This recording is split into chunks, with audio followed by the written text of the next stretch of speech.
Hey everybody, Adam here, and let's beat some people up for their 5-0 trophies. So, this is Pauper Boros Bully.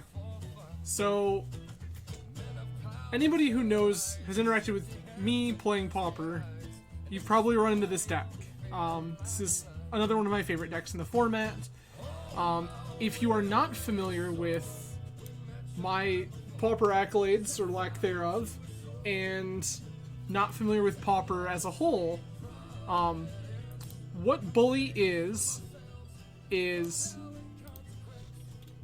kind of this mid-range deck a la something like Legacy Stoneblade, where you're trying to create this engine between things like Battle Screech, Prismatic Strands, and Faithless Looting, and kind of off to the side, Palace Sentinels.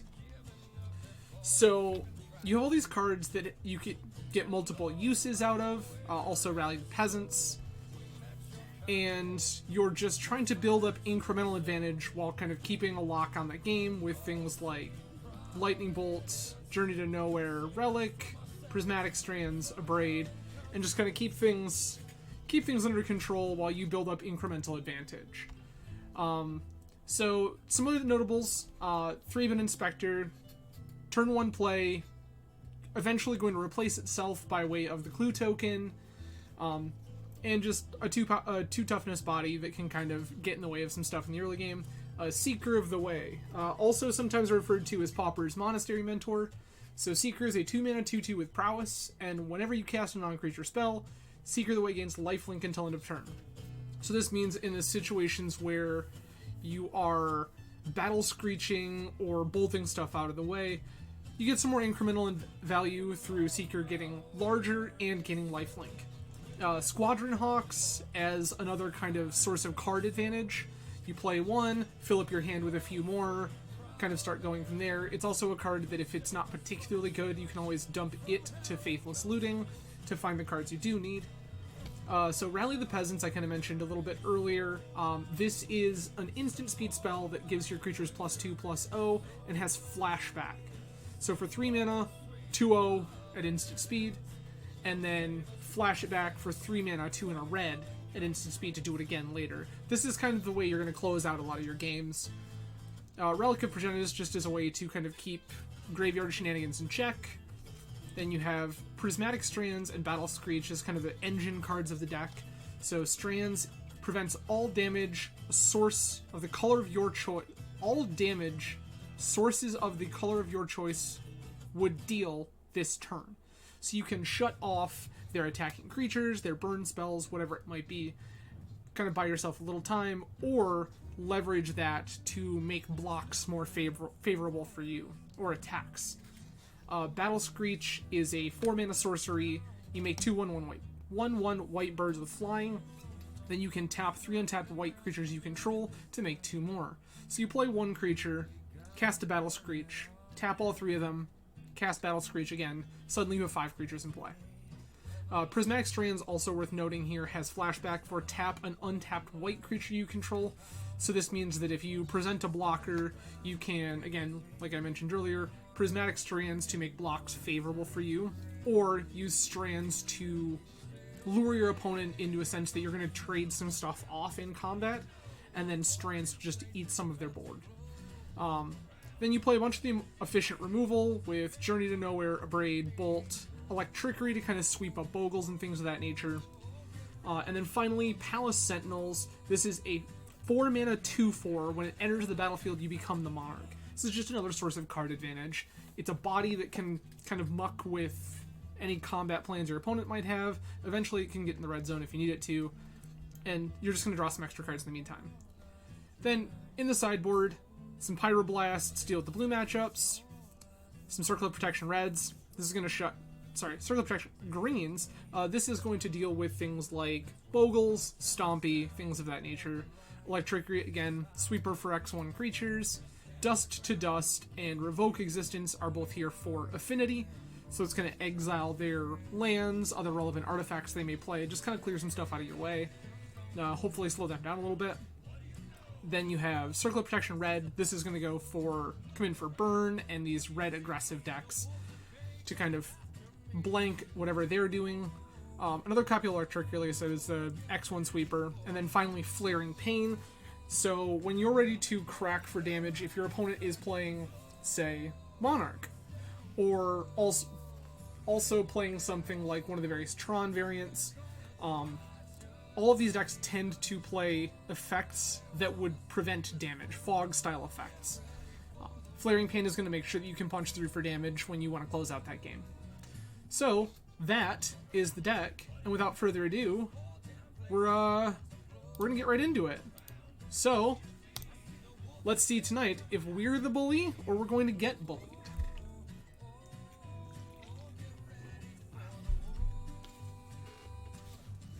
I appreciate you all joining me tonight.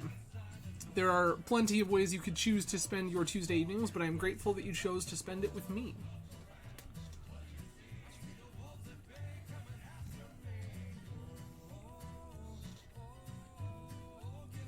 So, what's going to be weird is I've played a reasonable amount of this deck, but a lot of the time I have playing this deck is in a very different version of Pauper, before Modern Horizons and all of that.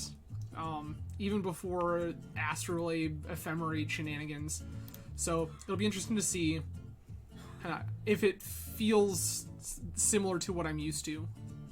Opponent seen 6 days ago on Scred.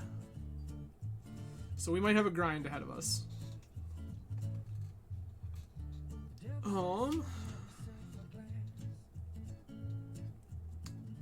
I mean, yeah, I'm into this. This seems like a really strange hand to keep. But my game plan here is turn 1 Ash Barrens, turn 2 float Ash Barrens, play Boros Garrison, bounce Ash Barrens, cycle Ash Barrens to get a second colored source, probably another white source. Yeah, that's fine. You're gonna regret doing that. Play.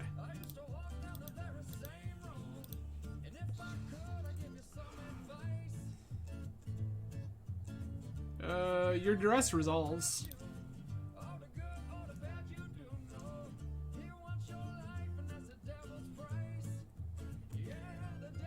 So for anyone joining the stream who's not familiar with Pauper, these black X decks... That card has flat? Oh, okay.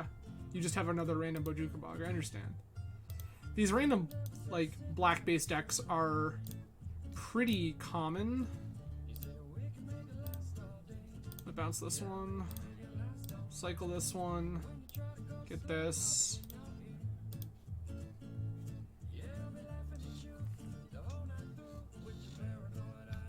Sure.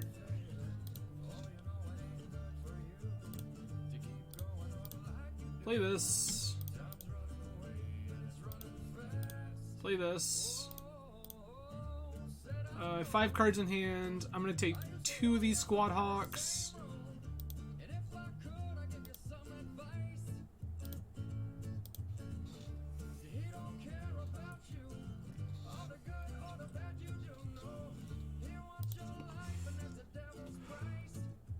Cycle for Ash Barrens. Oh, Forest. Opponent is black-green. Tilling Tree Folk. Okay, sure. Get their Ash Barrens back. Sure. Okay.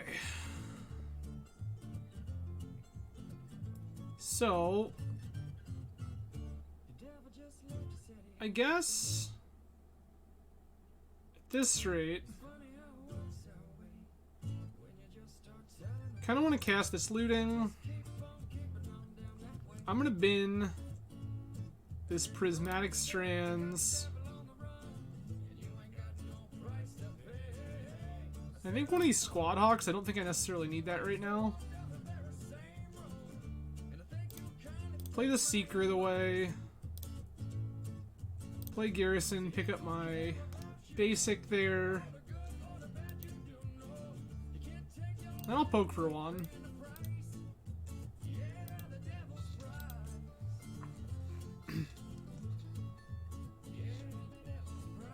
So I'm pretty sure that with Tilling Treefolk, opponent is on Tortured Existence. And if that is the case, then I think I'm in reasonable shape. We're going to be in for a grind here. Opponent cycles Unearth. Chainer's Edict. Yeah.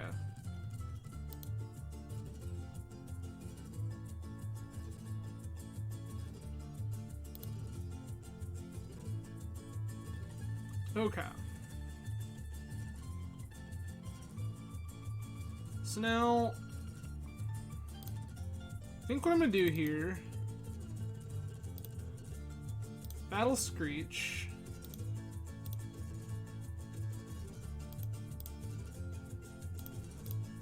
Always yield the Seeker the way.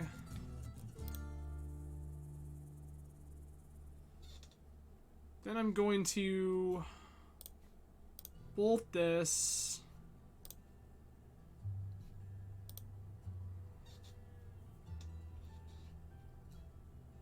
Then Battle Screech again.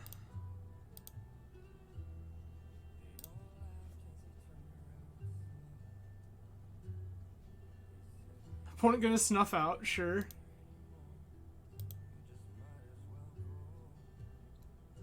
Seems fine. So we're just gonna pass.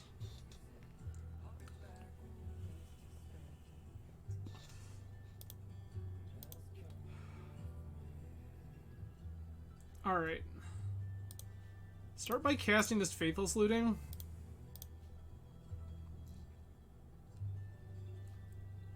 Gonna discard this. Don't think I need this bolt right now.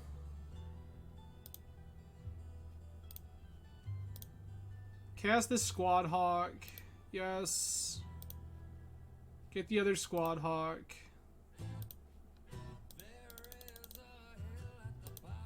Jam for some damage. And then pass.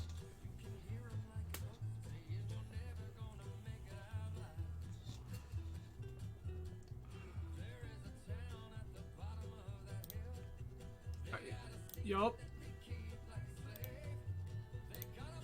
Chainer's Edict. I accept.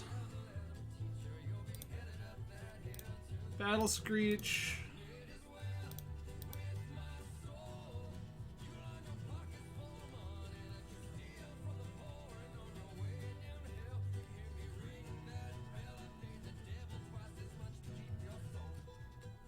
Guess I'm gonna play this Squad Hawk now. I'm gonna save my red because I want to cast this looting, I think. No. Screech.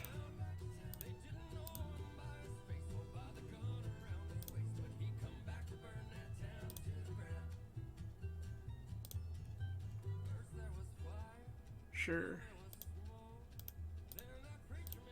Jam some creatures.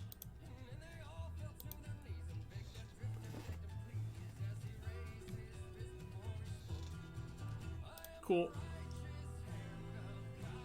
Alright.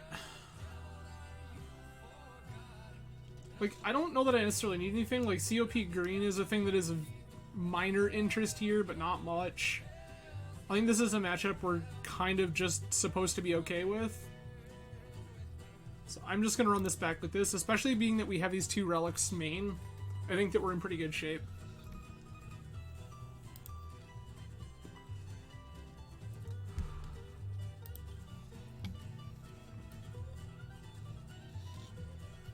Yeah, I agree. I think I just run it back. Like, COP green has words on it.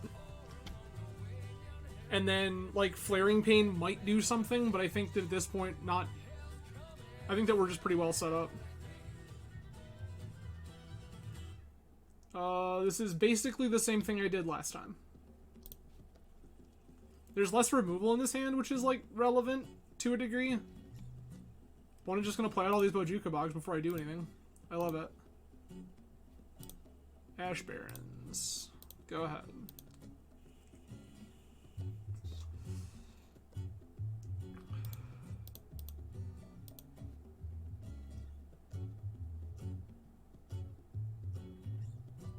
I'm gonna have to discard here, which is weird.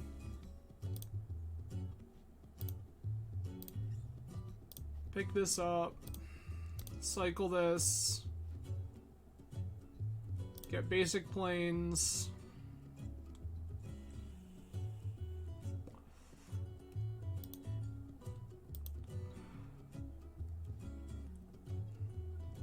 Yup.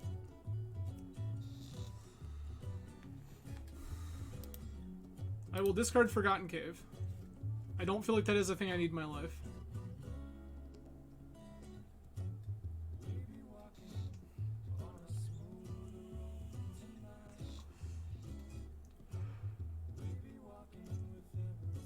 Green. Opponent's gonna cycle their Tranquil Thicket, sure. Get themselves another black source. Okay.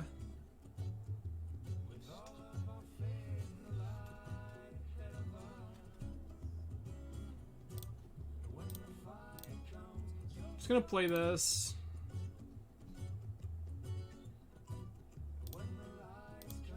I don't really feel like I need to do anything here.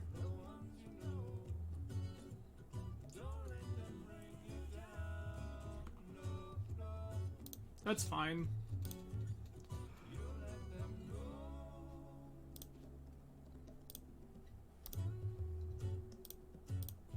We'll just draw a card here. That's great.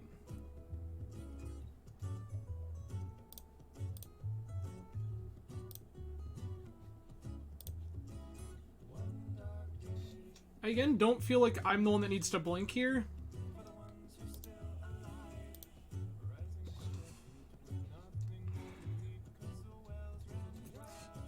That's reasonable, Terry. You can duress me. I accept. You get a bog? You do have a bog. Reasonable.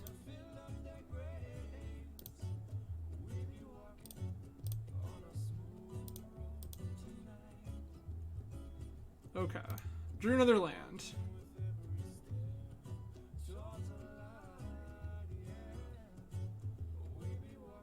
So, gonna play the mountain here. Just gonna battle Screech. Sure, deal.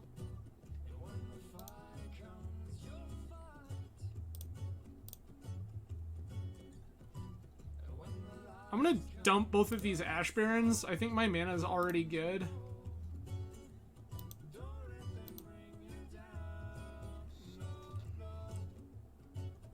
Pull some Urasa, sure.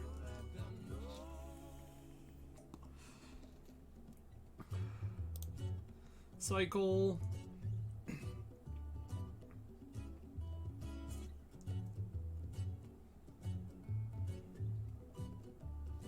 That's a big fish. I accept.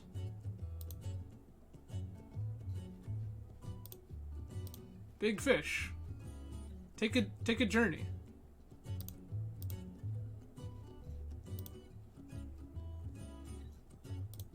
And then I think we're just gonna play some Squadron Hawks. Refill my hand. I would love to use Squadron Hawk's ability. I will take both of these.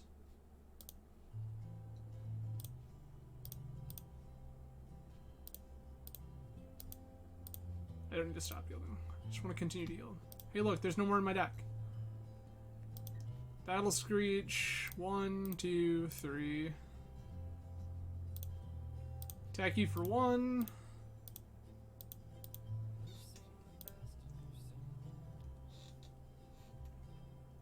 Superstitious Shuffle. Yeah, I mean, you can lose some life.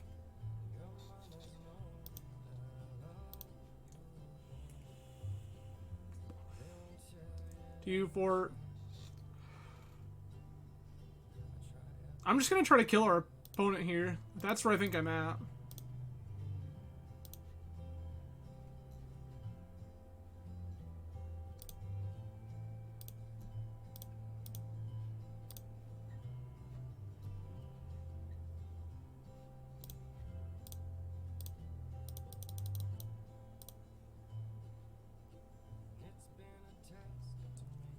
Yeah?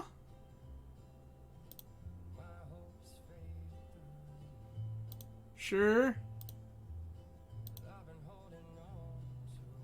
Okay. Opponent decided they felt like taking game actions before they died. I appreciate it. Alright. Nice 1-0 on the board. I don't... So, like... Could opponent have just cast Snuff out for mana there? Like, I didn't actually count that out, but, like, they had a bunch of mana open after that? Like, could they have just cast Snuff out, not take 4 life? And then, like, Tragic Slip thereafter? Been at 19, taking 16, gone to 3? I don't know if anybody caught that. I didn't actually... Math is for blockers, but... I feel like opponent had other options. No. There, no Luma Thread Field or anything of that nature in the board. The one that's not in our board that I kind of feel like we're missing, we don't have any Leave No Trace. Right. I mean, that's fair, but also, like, there's at least a chance, I suppose. Like, I had to play those, you have 2 turns, you can play, a body, maybe gain some life. But, no, the thing that the sideboard is missing, so I grabbed... This is Miyazono's 15th place challenge list. And, like, the thing that I think is missing, there's no Leave No Trace, and there's no,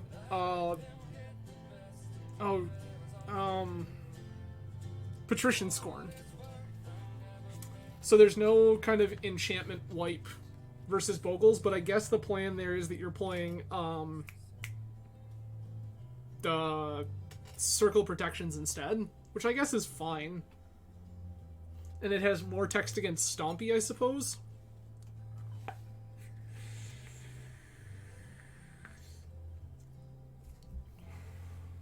Not that I feel like Stompy is a matchup that I'm particularly worried about. Yeah, so Terry, the whole notion, I think, again, like the whole, like, versus Electricity thing, like, you just have other avenues, right? Like, you don't have to overcommit.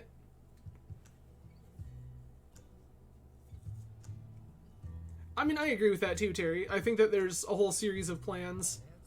But yeah, I do miss, like, the Patrician Scorn, Leave No Trace kind of mass enchantment wipe.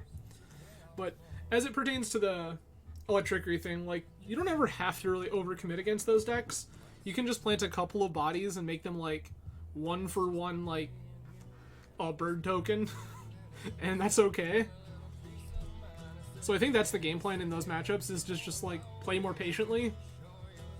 Because also you can just make them burn a bunch of removal and then drop Palace Sentinels and be like, you figure it out now.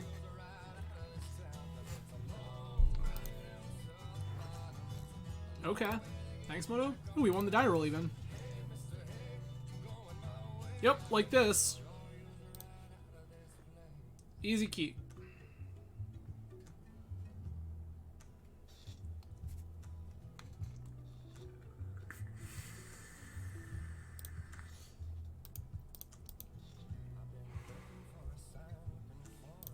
So I think that on the next turn we're probably going to play Squadron Hawk.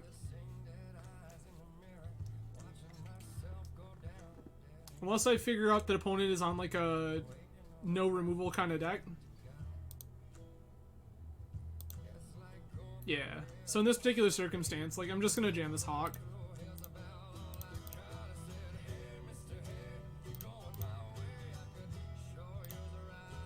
Just use this as a 1/1 body that draws 2 cards. If opponent wants to edict my Hawk, they can.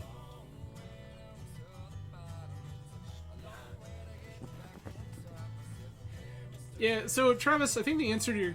Oh, is this just Affinity? This is just Affinity. Gross. Okay. Star, sure. I am going to want to either close this game quickly. My brain didn't process at first that this was the artifact one. That would have tipped me off a little bit. Okay, so I think what we're gonna do is this. Put this into play. Bounce this one. Play a Seeker the way. Crack for one in the air.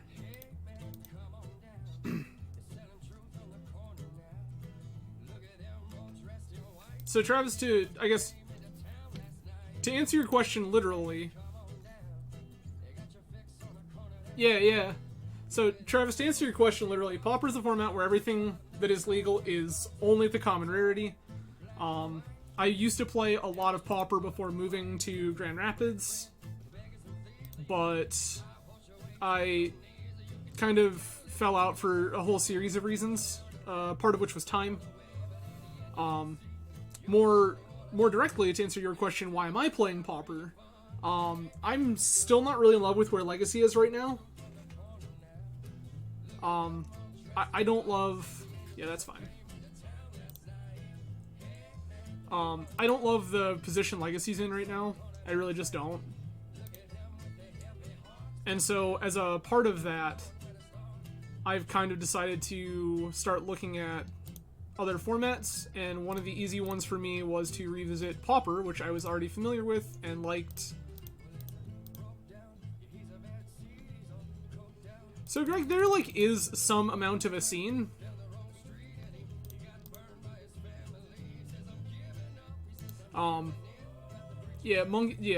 Monkey formats. Also, the reason I'm not attacking here is because I don't want their Disciple of the Vault to just randomly give them the monarchy. Correct. So, Galactic's playing it on Sundays and stuff. There have been plenty of places in recent history that have run Pauper events locally. A big part of it was that not a lot of people considered it a real format. That's fine.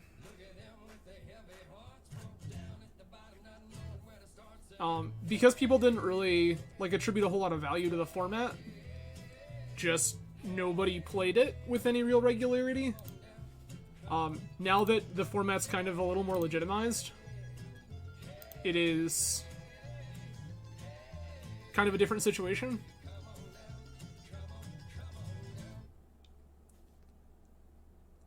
Yeah, and that's what I was just getting at. Now that the format's more legitimized, that's less of an issue. Alright. Is this the ATOG?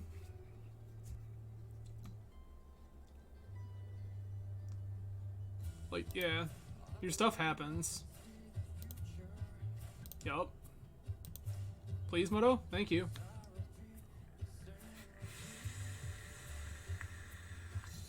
Oh, okay. I care way less about that card.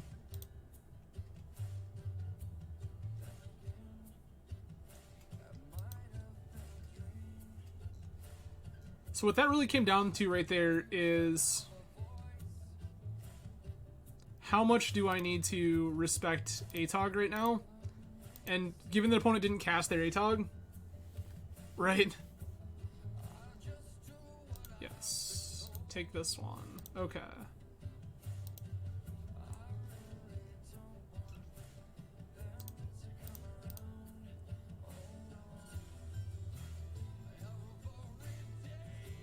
No thanks. So I guess that's the thing, Greg. I don't look at Magic Online as just a testing ground. I play actively more Magic Online now than I do just about anything else. And so Magic Online is kind of my primary outlet.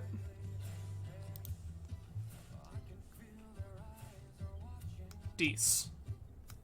This card, very good in this matchup. Very, very good. I do need to clear out these Disciple of the Vaults. An opponent realized it because that's why they got rid of the Seeker the way. Sure thing.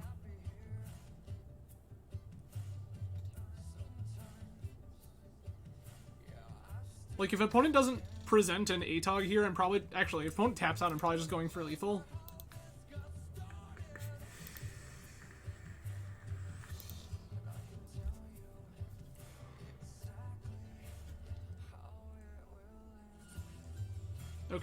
There's another land.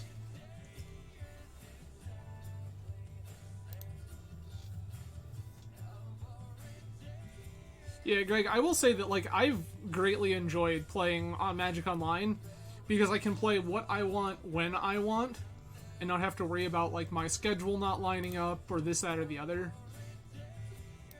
Okay. Dece. Alright. So if I crack in the air, that's 15. They can block everything on the ground. So I think I'm going to wait a turn on that. I think I'm going to cast Looting first, just to get more decisions. Gas. I'm going to bin one of these Prismatic Strands.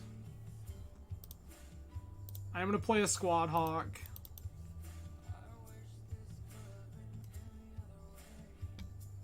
Nope, that's fine.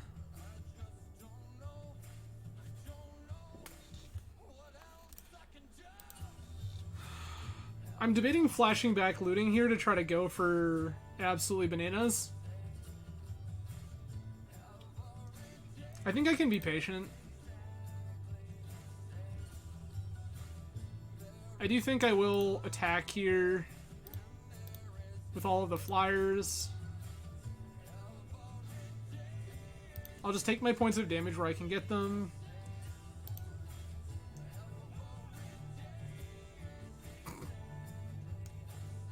That's pretty sick, not gonna lie.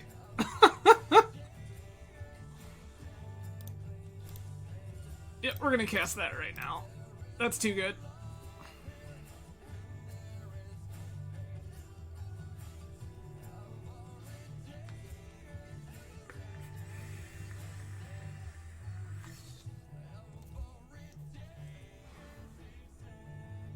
You got it.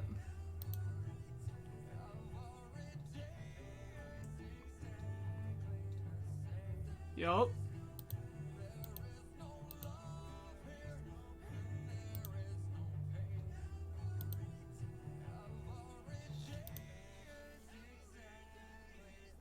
Okay.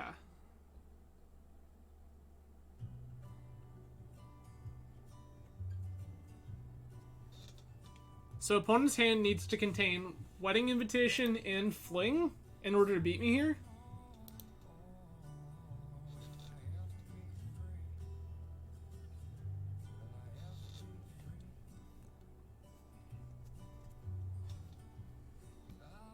Okay, okay.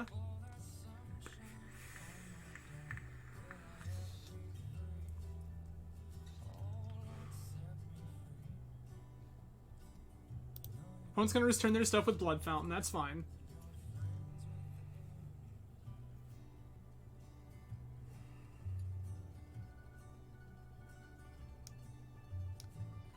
Okay.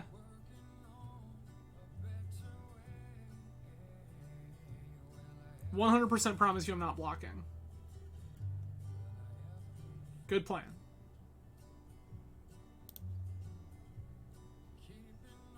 Alright.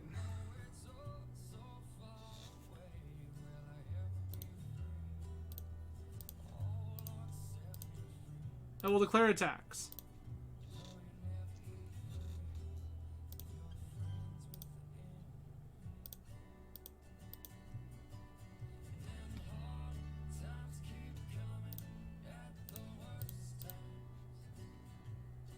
Kill you?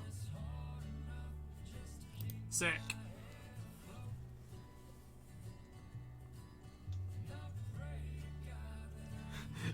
Thanks, Greg. Greg, you know exactly what these cards are. You saw a Squadron Hawk. What are you talking about? Board in all of our artifact removal. Now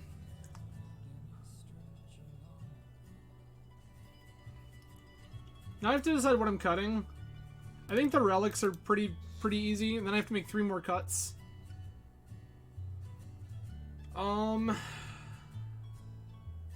I think I'm just gonna cut the 3 bolts. I think I'm just gonna try to bully. I mean, that's fair, Greg. You know that they make larger screens for that particular reason. Yeah, I'm just gonna try to bully my opponent's artifact count. I mean, it says cards that I want to see I'm in.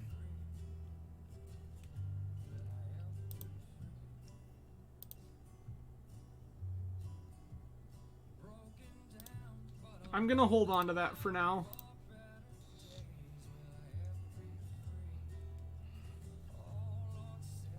I don't think so. I think that I've got enough other stuff that I don't need it.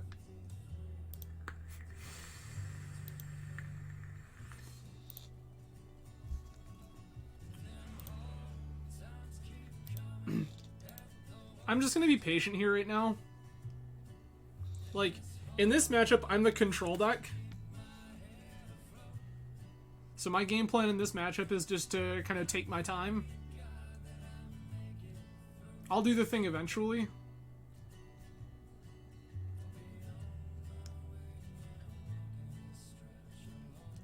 I mean, that's a thing that I didn't expect, sure.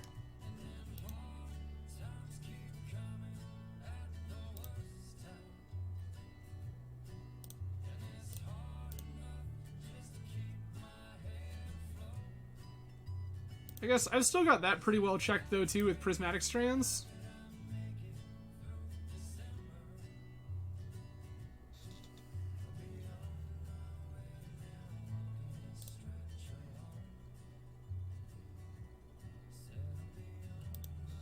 I'm just gonna continue to be patient here. Like, this is a very slow clock right now.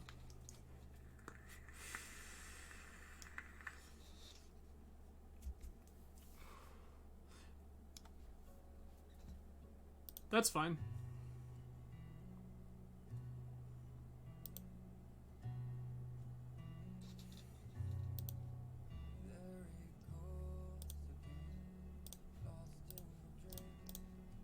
I'll take that one.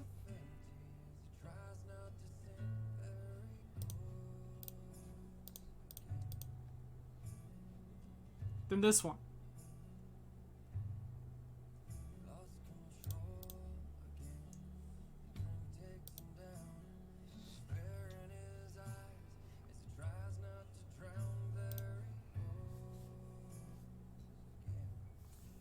I mean, sure, but Revoke Existence also covers that basis.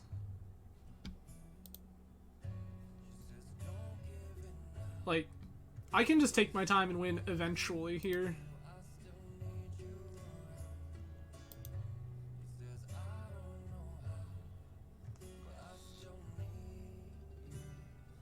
You have a Mirror Enforcer. You have a second Mirror Enforcer. That's some stuff, not gonna lie to you.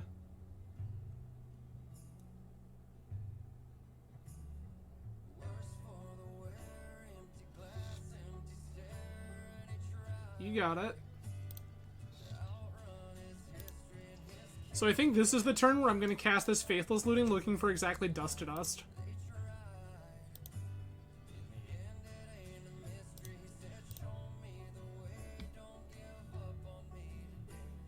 Well, we didn't find it. Gonna bin this one and one of these.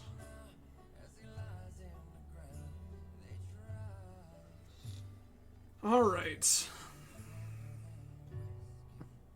I don't think it's worth introducing this Monarch sub-game yet. I'm gonna clear out another one of these. I will take 4.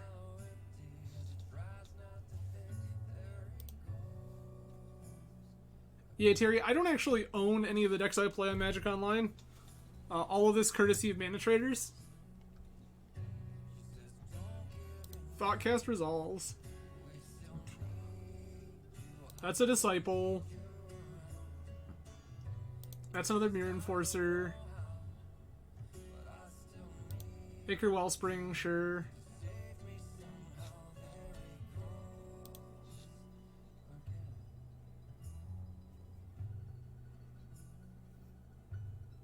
Star is fine. I want to get more value out of this.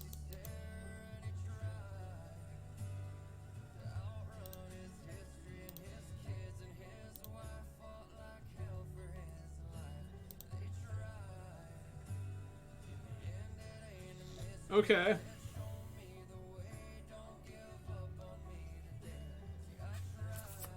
What's the game plan here? If I red, red, white, I need to draw a white source and dust to dust?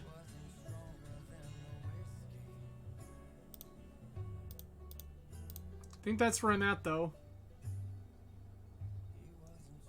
Which we did. Get rid of Battle Screech. Nope, we did not. Gross. Screech and a Sentinels? Okay.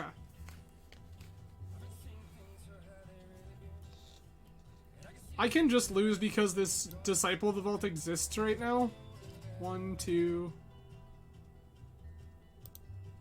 That's fine.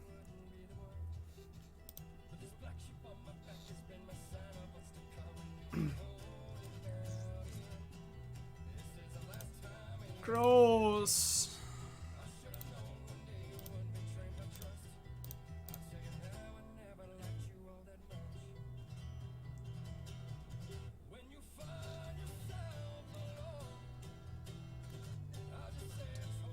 Yeah, that's exactly what I was thinking about, which is why when this ATOG hit the stack, I got rid of it immediately.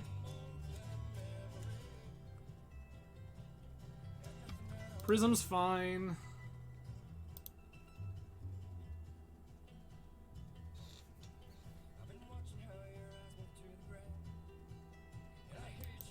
I need to draw a land here. A land or another journey.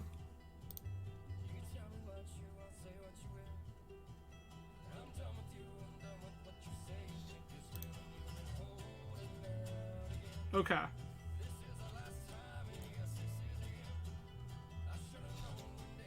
Oh, gross. So if I dust to dust here, that leaves me with 2 mana, which doesn't leave me enough to do anything. I'm kind of priced into Palace Sentinels plus Prismatic Strands this turn. Gross.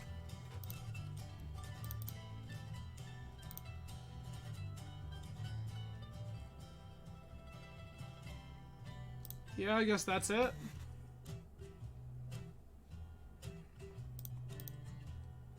Giving them a draw engine sucks, but this is how I, like, come back into this game.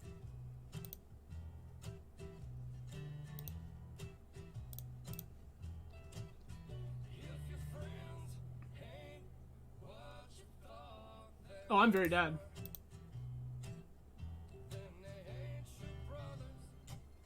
Very, very dead. Alright. I think I'm actually going to cut this Electrickery for the Copper Red. I'm also looking at these relics with the blood fountains and stuff like that, but I think that Copper Red is just fine. If I use that as my way to deal with ATOG and just worry about the other stuff, I think we're okay.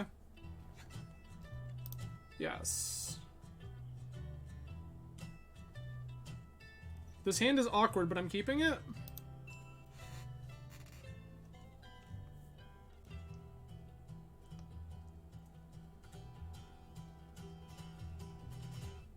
Eventually one of these Ash Barrens... Yeah. Eventually one of these Ash Barrens becomes another land.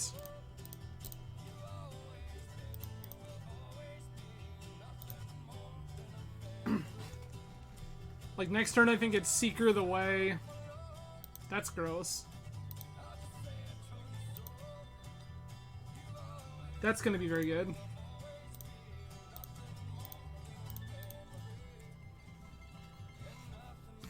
Present my source of life gain.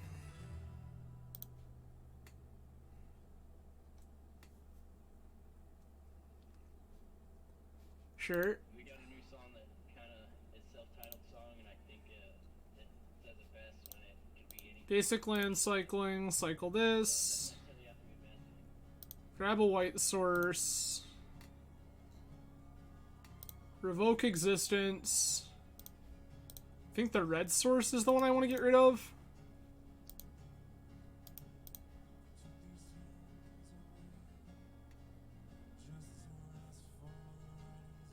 Two mana, Deadly Dispute, sure.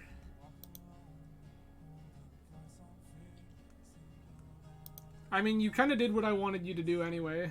So, like, that's something I'm okay with.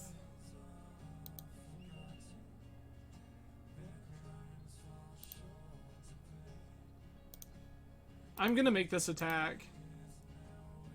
I think the life is worth it.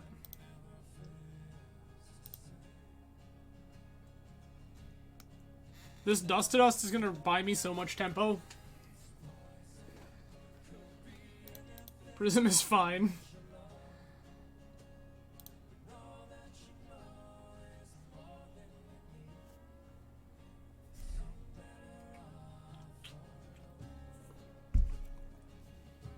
Oh, I'm gonna Dust to Dust both lands and the Prism.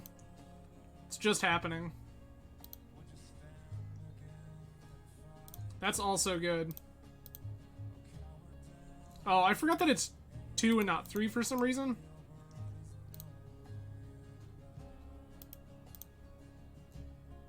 Take both of your lands. Go to combat. Jam for 3. I wish for you to not play Magic. Next turn we're gonna journey their Disciple of the Vault.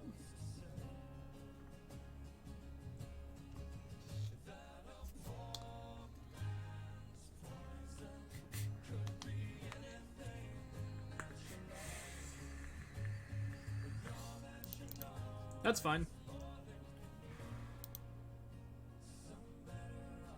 Opponent is like floundering to try to make land drops now, which is exactly where we want them.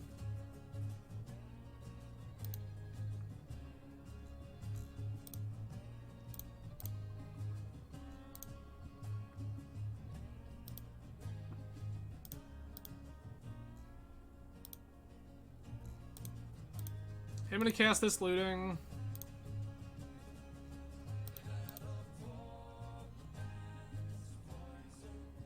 I think I'm gonna discard Rally and Strands. Make my land drop here. I want to make that land drop because next turn it's just Battle Screech City.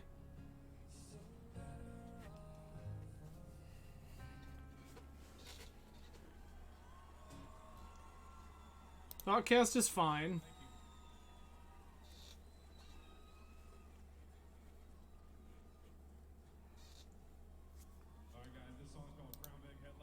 Thoughtcast is still fine.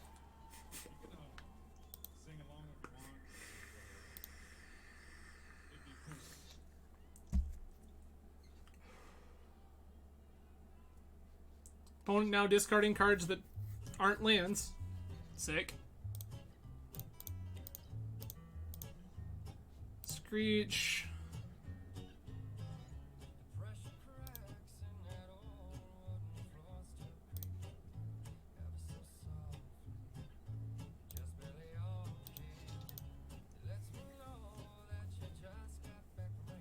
Opponent's a real trooper for still playing this game.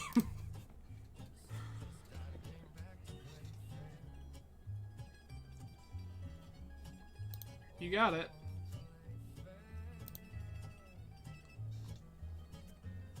Citadel, sure. Mirror Enforcer, yup.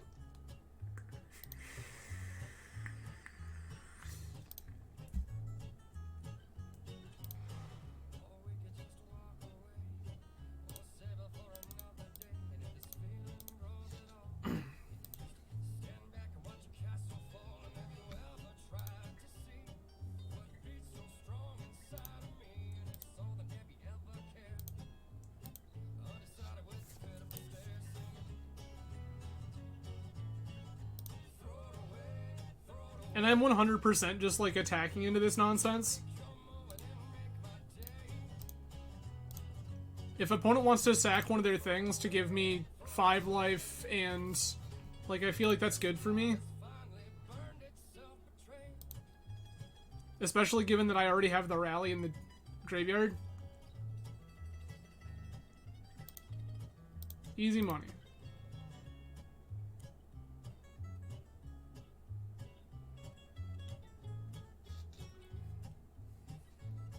Yep. Deal.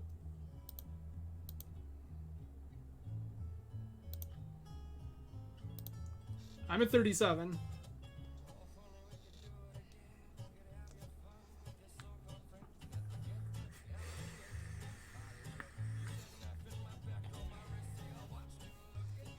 Deadly Dispute is fine. You have to beat this Rally of the Peasants that is in my graveyard.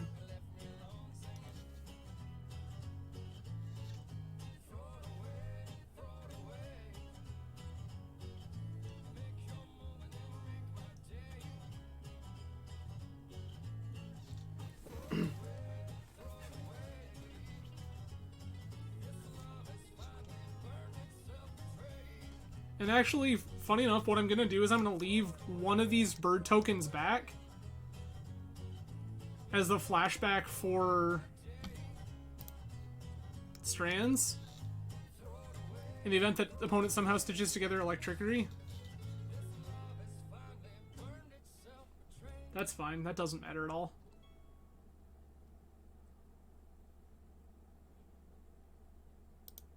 That also doesn't matter. You have died, opponent. JD, thanks, dude. Appreciate it.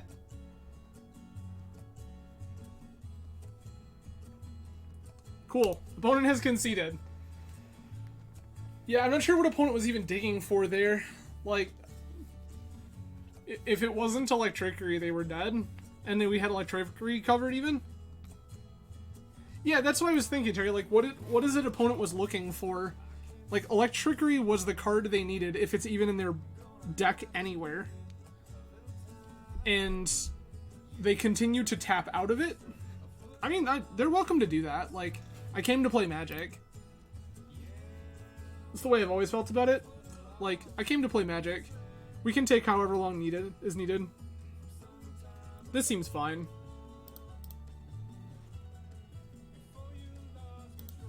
Deal.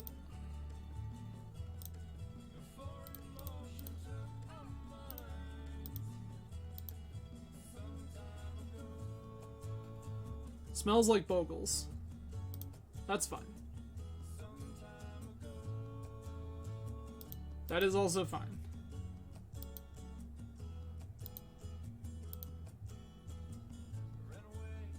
Alright, so...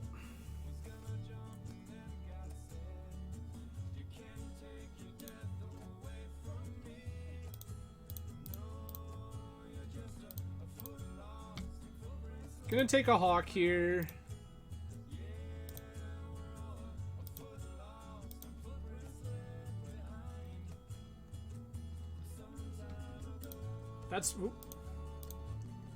That's fine.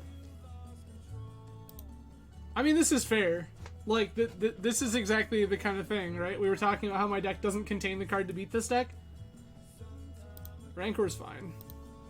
It's unfortunate, but it's fine. I mean, no?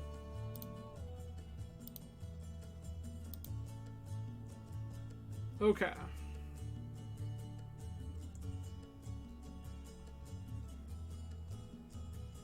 Play this.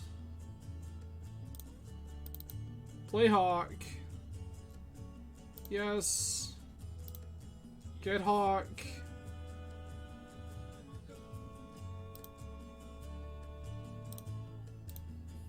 Cast Looting. Getting rid of...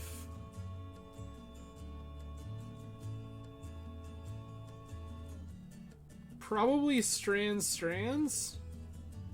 Actually, probably gonna dump Strands Rally here.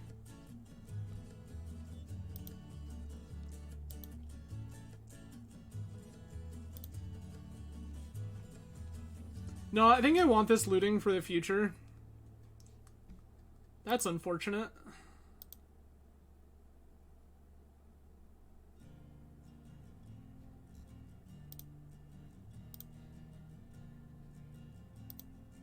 I guess I can just take this.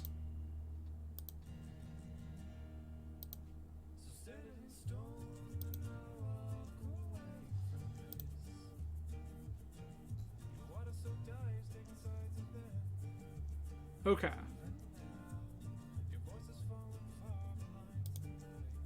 So this is another hawk. Yep. Grab the last hawk.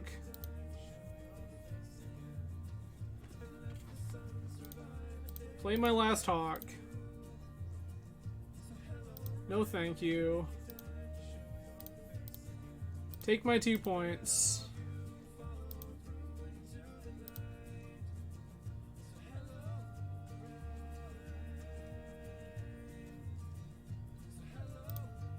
That's fine.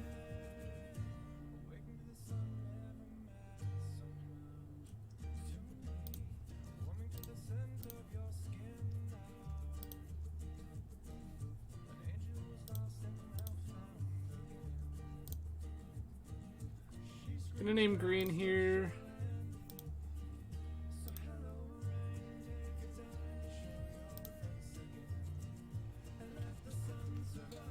Alright.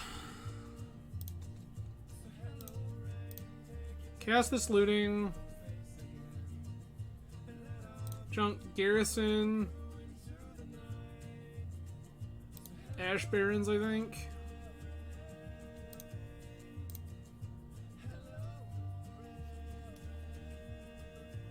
Play that one.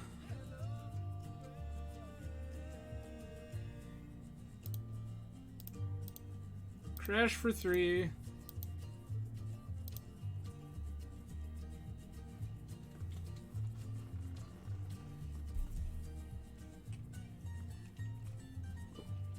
Yep.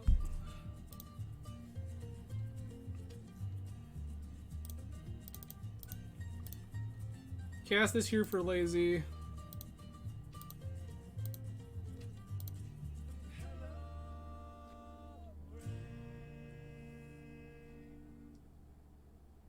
All right.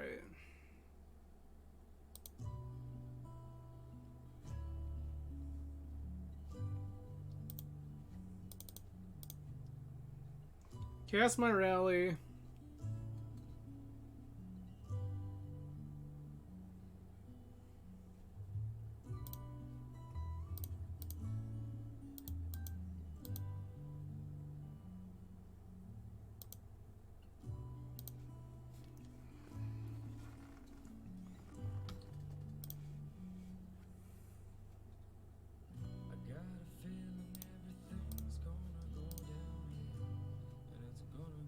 Gonna name green again.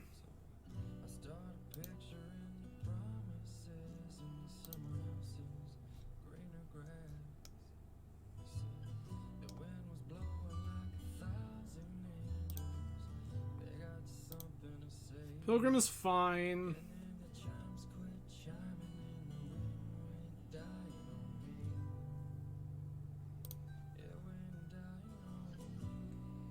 That'll do it.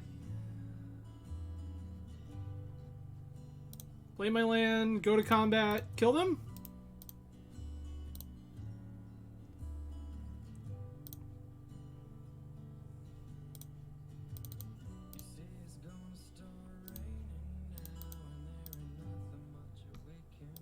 Kill you? Hooray! We did it! That's so good. Alright. In Circle of Protection green. Bolt can get right out of this deck. Braid can come out for Revoke Existence.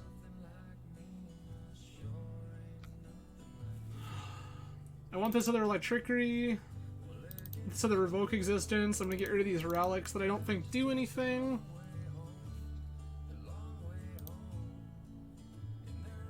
That'll be it.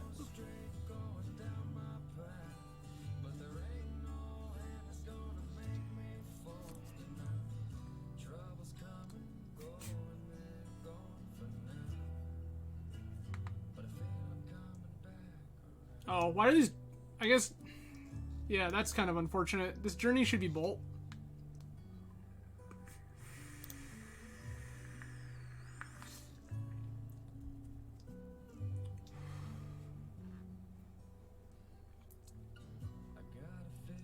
Gonna feel like a genius if my opponent's just like, Young Wolf.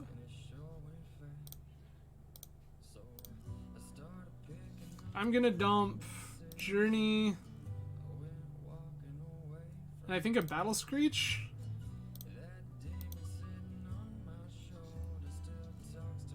This not being plains is a little problematic here.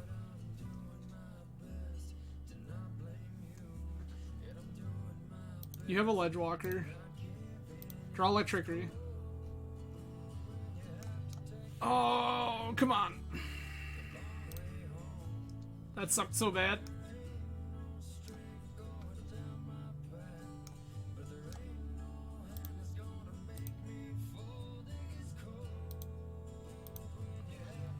Knew that was gonna happen. Draw Electric and we can't cast it. Let's go.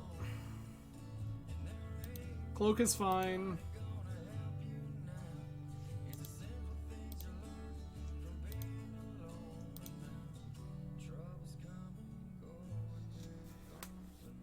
Alright.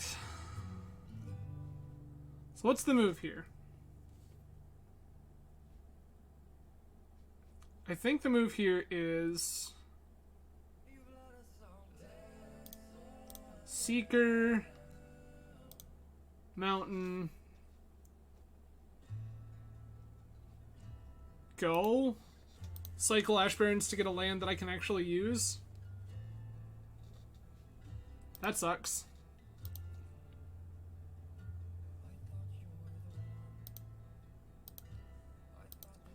That's not that big yet though, which is kind of nice.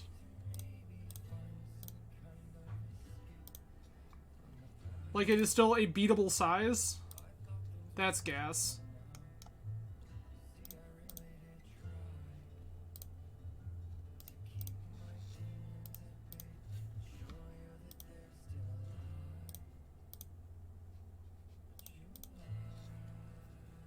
Sometimes we're just good at this game, kids.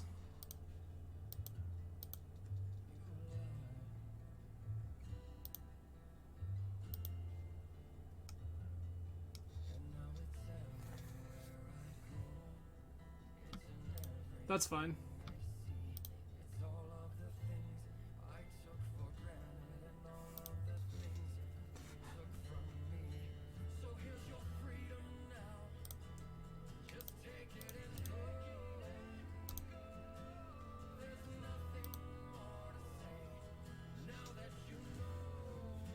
All right, what's the move now?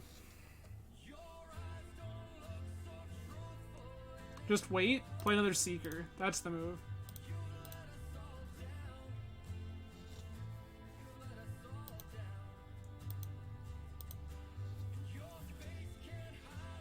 Yeah, that was very good.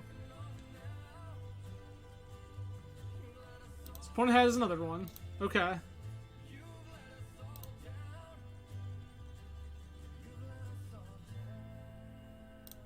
Screech.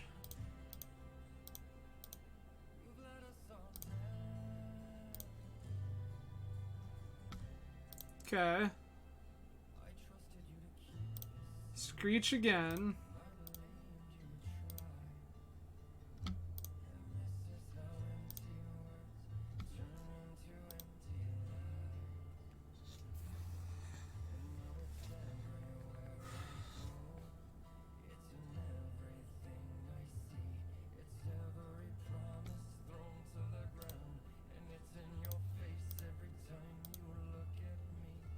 Screech again. I'm actually going to throw away this one Seeker here, which seems really weird and counterintuitive, but I want the life gain here. I think it's actually relevant and important.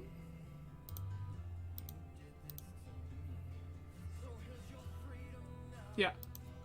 Like, I get that that's how that works. I just want the life.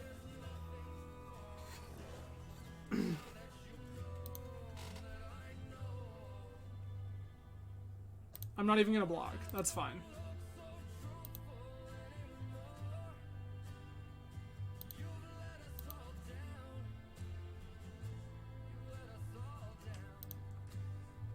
Glade cover scout, glade cover scout.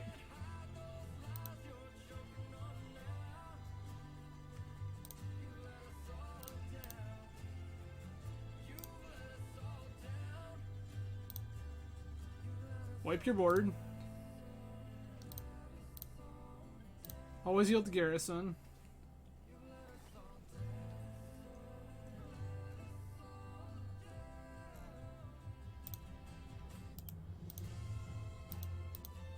Jam with all my stuff.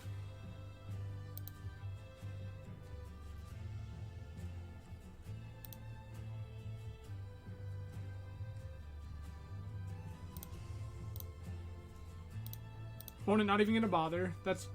well, that's gas.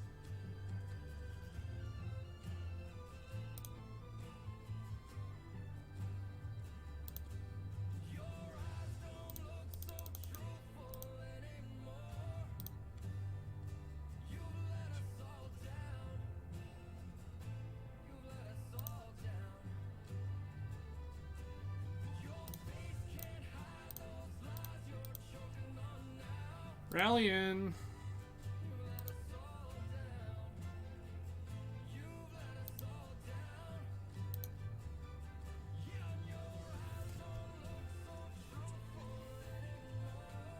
Pilgrim is fine.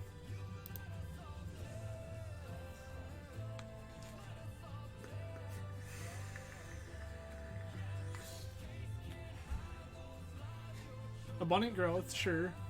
They're just trying to dig towards their answer to the circle. Not realizing that there's like another thing here that already does the thing. Okay.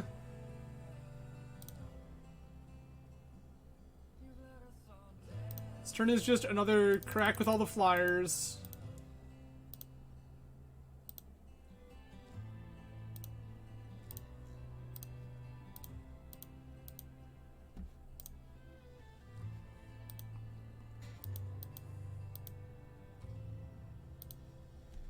Opponent now down to 23.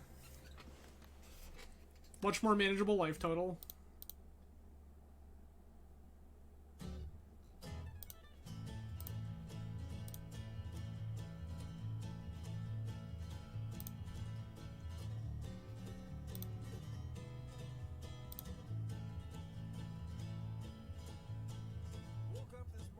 Yep, that's unfortunate.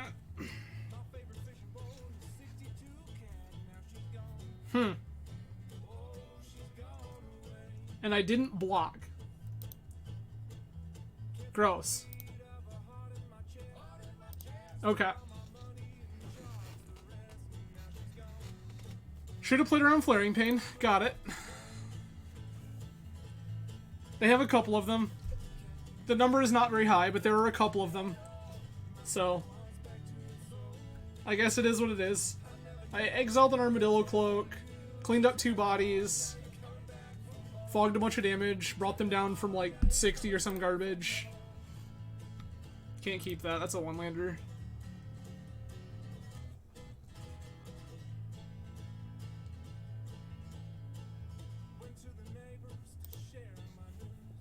I'm gonna ship this Palace Sentinels.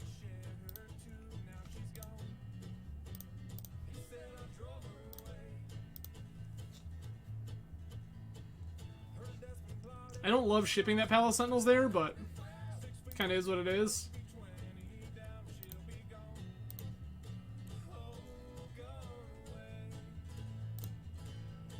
Play this.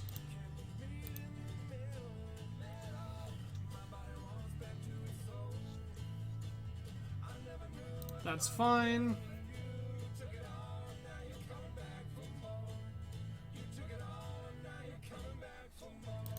Yup, that's fine too. That's fine.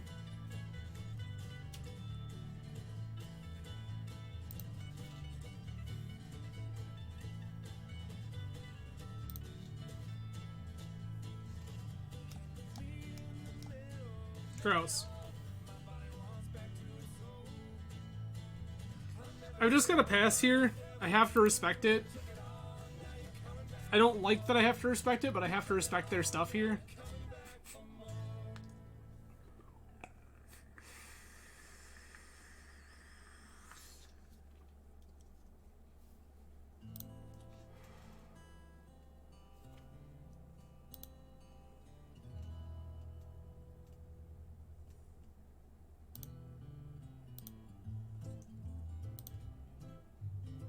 Cut.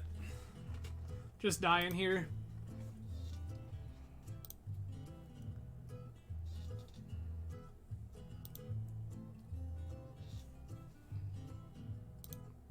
I'm willing to take a few hits here.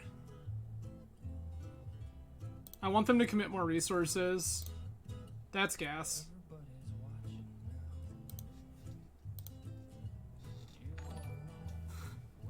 Austin, thank you. Appreciate the raid. We're here playing some Pauper tonight.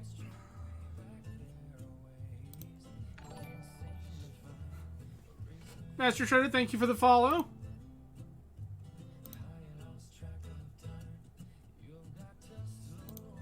Okay.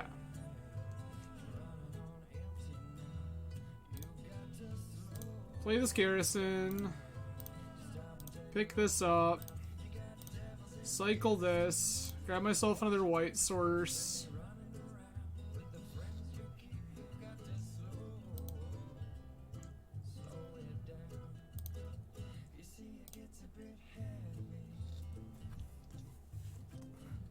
Pasta, you say? But Austin, it's Taco Tuesday.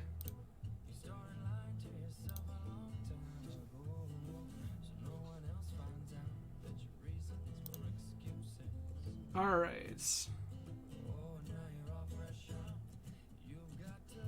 So this is where I think we're going to slam a Seeker.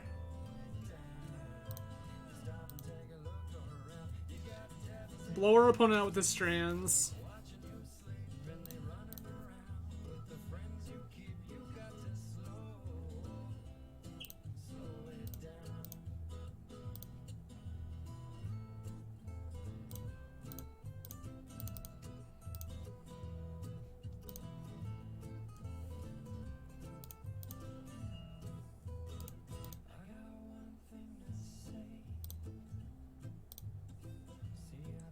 Seems sick.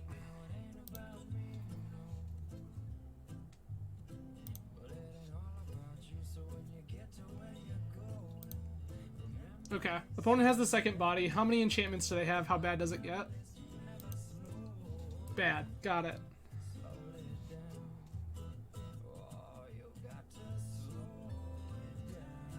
Opponent's trying to figure out how to tap their stuff. Sure.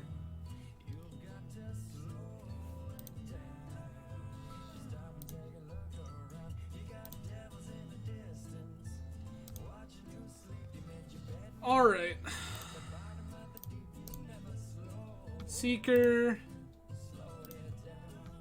Seeker.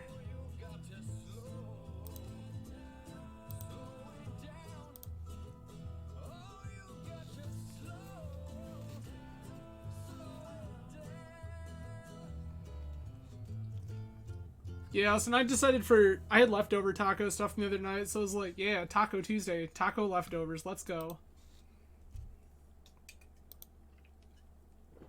That's terrifying.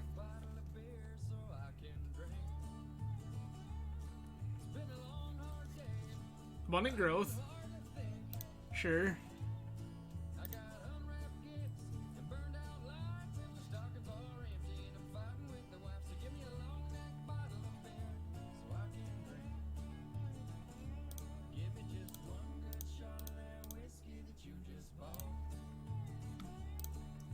We're gonna get the blowout here.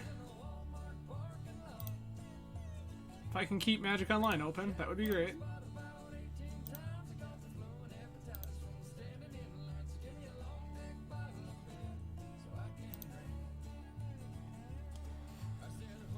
Okay. Squadron Hawk. Draw 3 Hawks.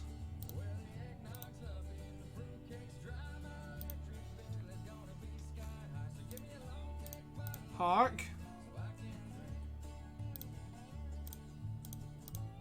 Hawk.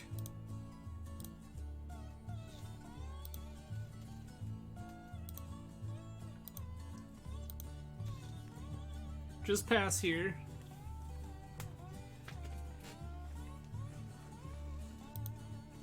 That's fine. That doesn't particularly matter. That's more annoying, I'm not gonna lie to you.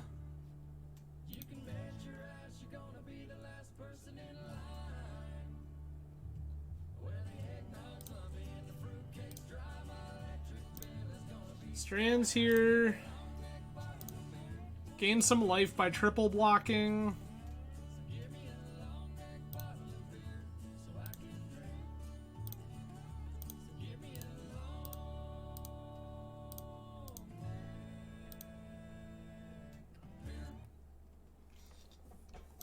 Alright. Go to 21, which is at least a start.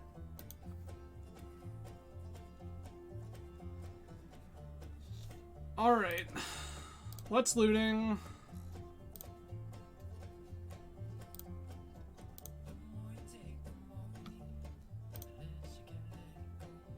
It's another Seeker. Don't really want this Hawk. I don't think another Seeker necessarily solves my problem. Actually, I lied.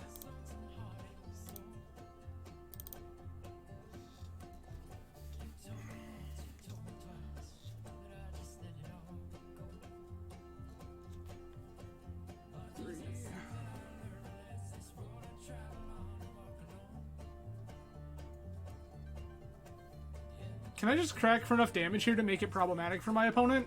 I think I might be able to. 3, 6, 9, 10, 11, 12, 13, 14, 15, 16, 17, 18, 19, 20, 2, 4, 5, 6, 7. Like, they have a trigger.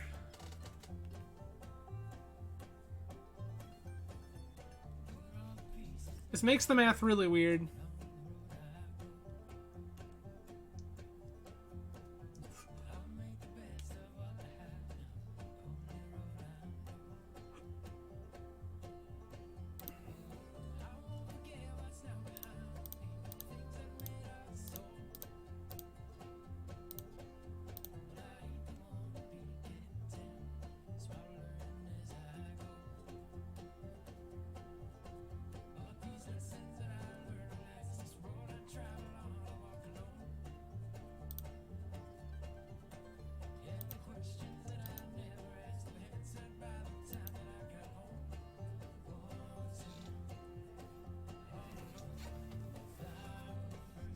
Yeah, that's unfortunate.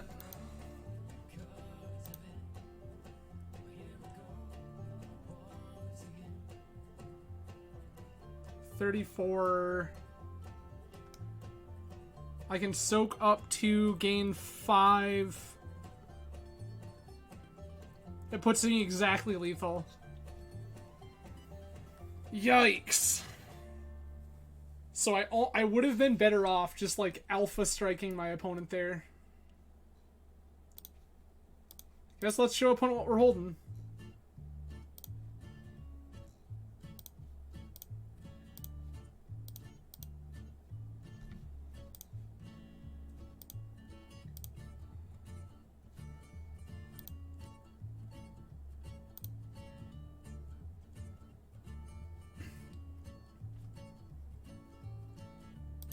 Gross. That one was so close. So very close. Well, I suppose that's cosmic justice for not having Leave No Trace or Patrician Scorn in our sideboard. So, that's unfortunate. That's alright, we're still 2-1. Still on track to cash this league. Still playing a sweet deck. This is great. To everyone who joined in Austin's raid, hello, my name is Adam. I'm a member of Team Swish from Grand Rapids, Michigan. Tonight we are playing Pauper Boros Bully. This is a red-white mid-range deck. Normally on this channel, I play a lot of Legacy, Vintage, basically all the old busted formats. But tonight we're playing some Pauper. And currently 2-1. We beat Affinity. We beat a black-green deck that I assume contained the card Tortured Existence, but never saw. and then we just lost that one to Bogles, the hexproof deck.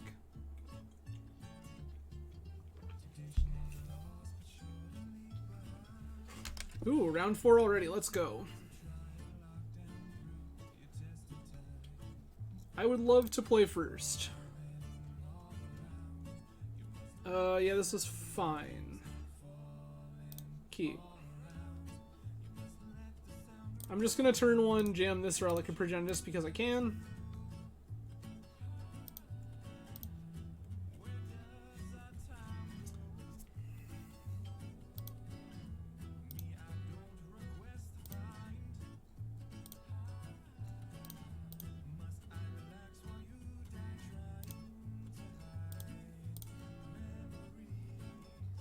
Cyclist, go another basic planes.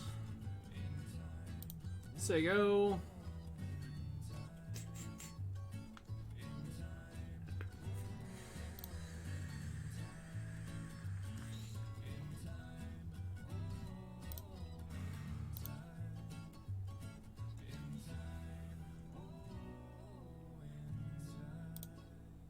I will cast this Squadron Hawk. Opponent clearly representing counterspell.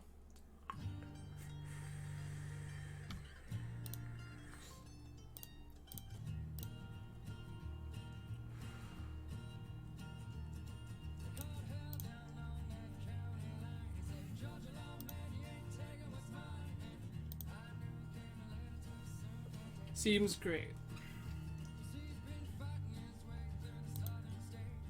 Triple basic.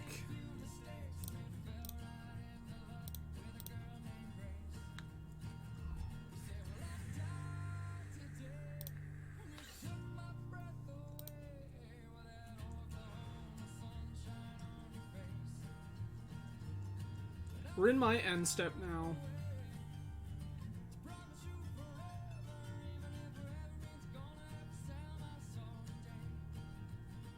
Brainstorm, sure.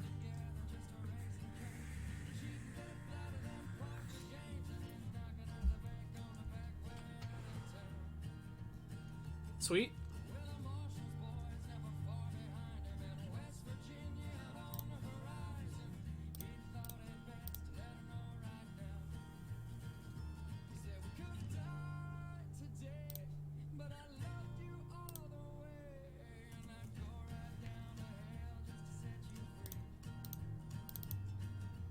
I will cast this Battle Screech and open counterspell. I do not care. This card has flashback. That's part of the beauty of it.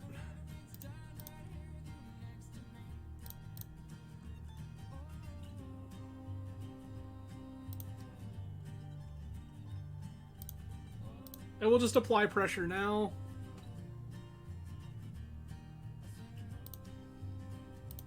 Next turn I will fire off a whole... Yeah.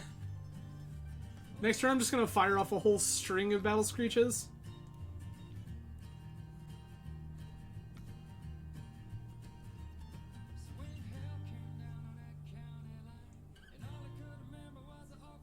Blue.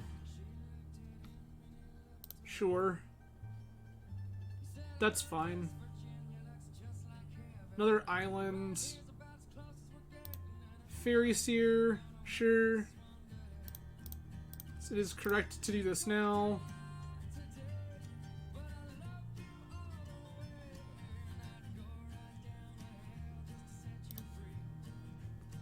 Okay.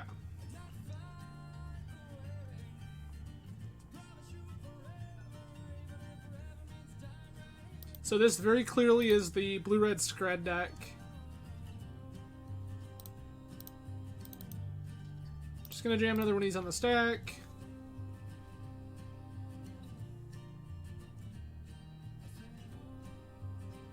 It's fair, we weren't beating that.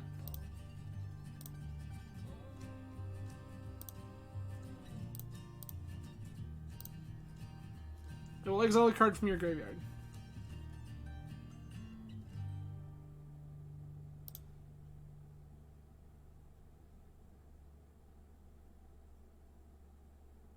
Am I willing to trade one of these off for a Fairy Seer? I think so. I'd like to make their counterspells worse, and I know that if they're playing Fairy Seer, they're probably also playing Spell Stutter Sprite.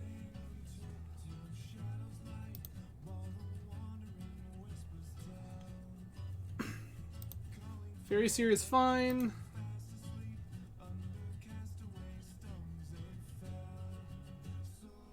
Forgetting to activate my relics. Good job.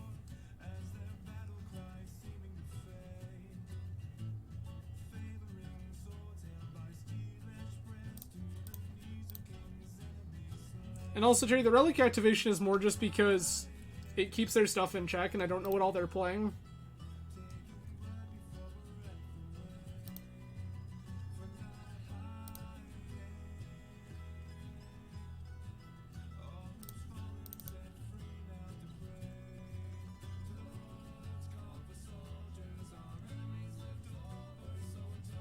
I will journey to nowhere your Fairy Seer.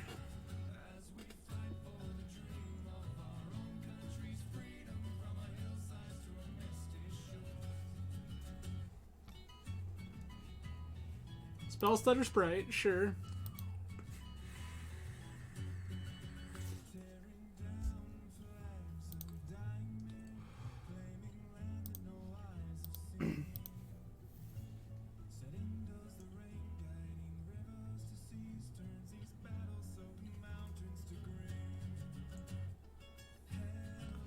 I don't actually, like, I'm at a point now where, like, that's less of a thing for me.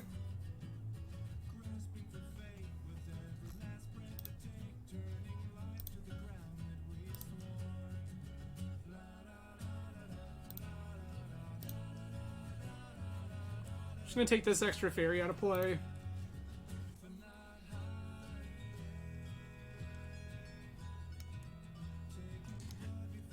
This still feels wrong for this deck. I get that Relic is, like, one of the better graveyard hate cards in the format.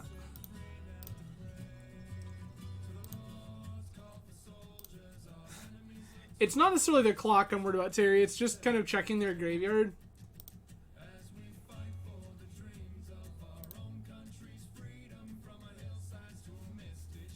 Like, not knowing what tools they have access to anymore. And the graveyard becoming a better resource as time goes on because Wizards refuses to acknowledge it's one of the, like, most unchecked zones of the game. I mean, sure.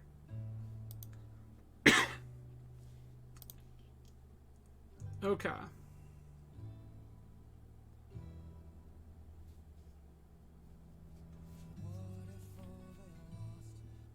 I think we just passed this turn.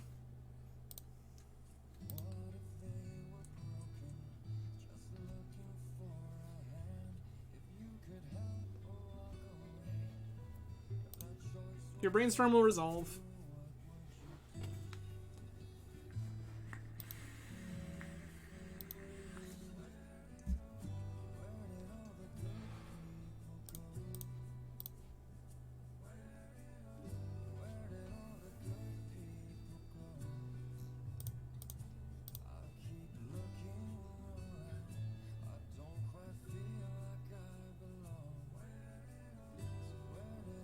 I just have the ability to keep their graveyard clear, so I might as well.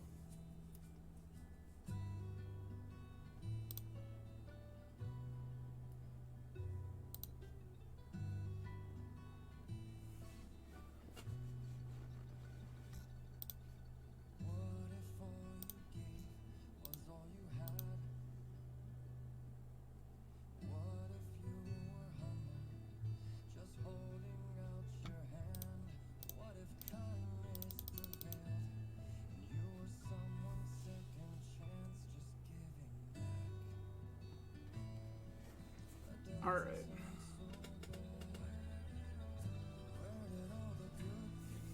Sure.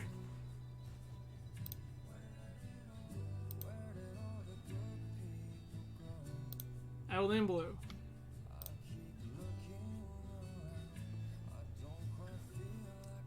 Am I willing to get rid of these 2 Battle Screeches in my graveyard to just try to draw a card that matters? I think the answer at this point is no. Opponent hasn't shown me any amount of real clock, nor do I think they will.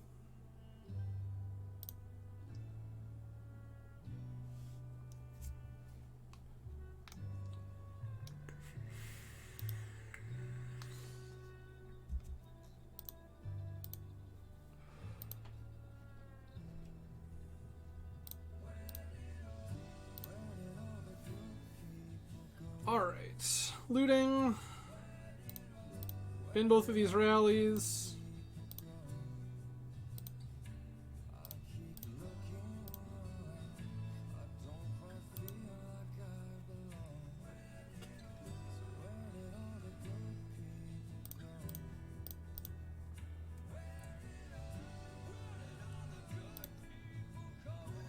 Alright.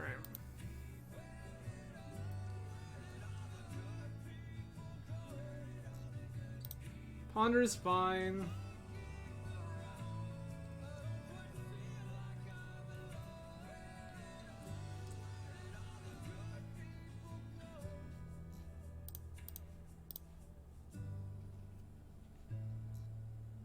We'll keep your graveyard completely clear. You get to attack for 1.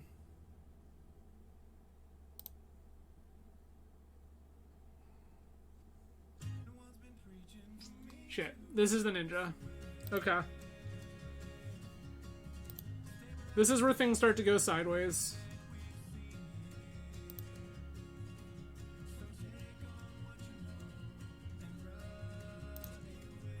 Fairy Seer, sure.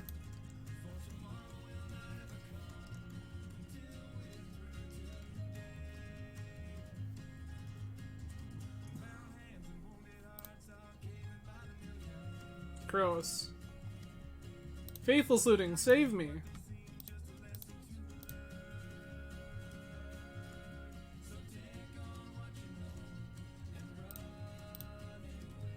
That'll do, pig.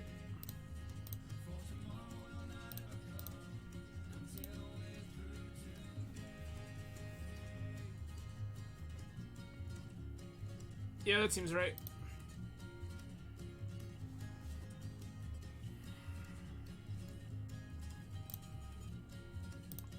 I think I'm willing to cash it now.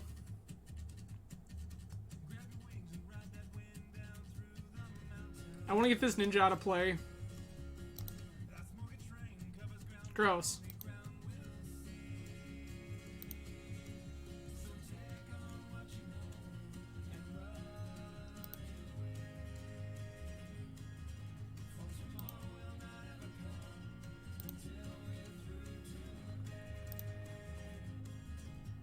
Alright.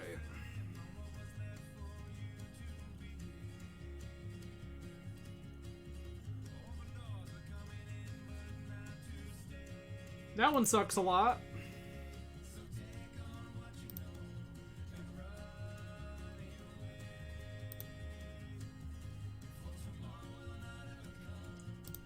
I think once again, I'm willing to cash this. That was not what we meant to do.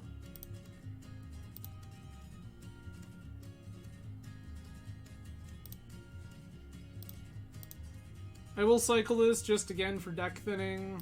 Grab a basic mountain. Take all my game actions.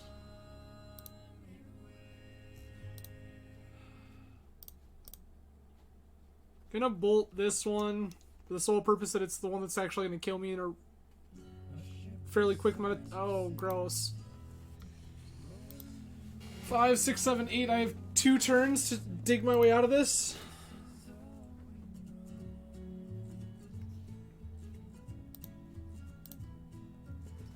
One, two, opponent has spent 3 counter spells. There's 1 spell stutter that's gone. That's an Augur of Boros.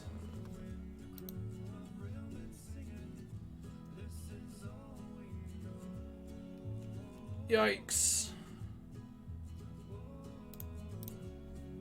That'll do. We're dead. Alright.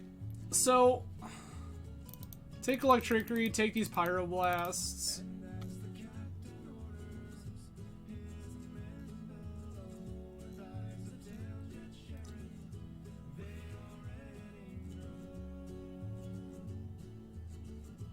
I think I want to junk some of these journeys.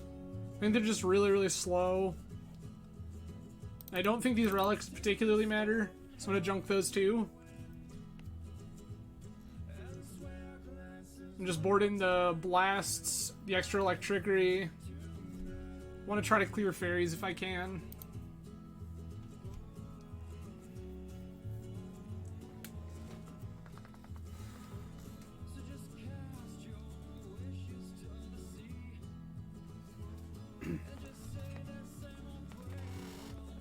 I do need to be a little more aggressive in this match. But I also now have the ability to protect my spells with Pyroblast.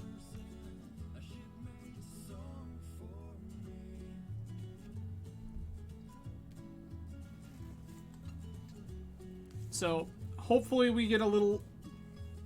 Hopefully the hand shapes up a little better. I drew a lot of spells that were dependent on each other, which is kind of part of how the deck works.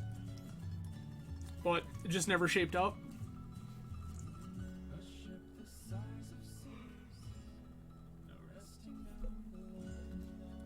Opponent's taking a hot minute to board, so apparently this is a rough matchup, which I guess I get.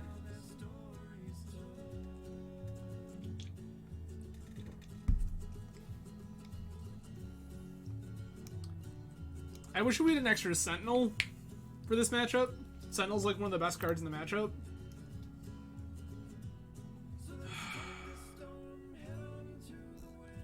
I don't like it, but I'm gonna keep it. Play this. Say go. Cycle one of these and end step. Seer is fine.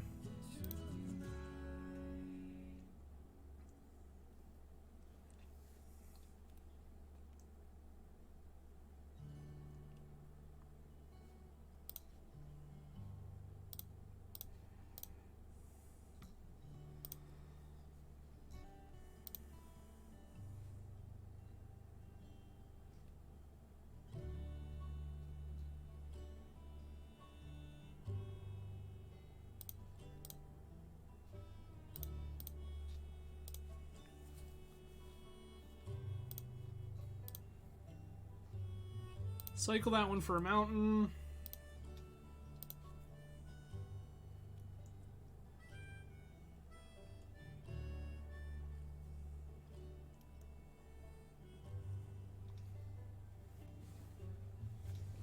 So I think my plan here is to... Oh, that's fine. Ponder pre-land drop is totally okay.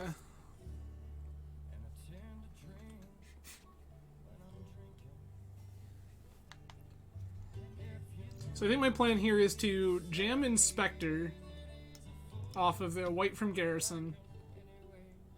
And then if they try to... Oh, they're just... That feels great.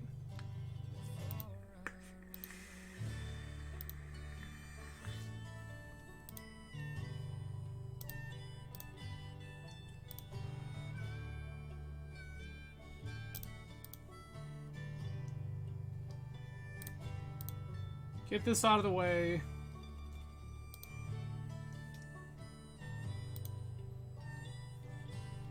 That makes the fairies worse.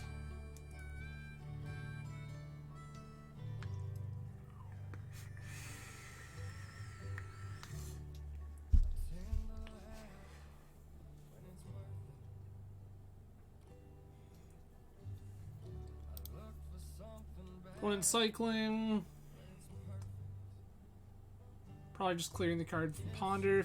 Didn't even see if they shuffled. They did not shuffle, okay. That's fine. Opponent shows me Ponder.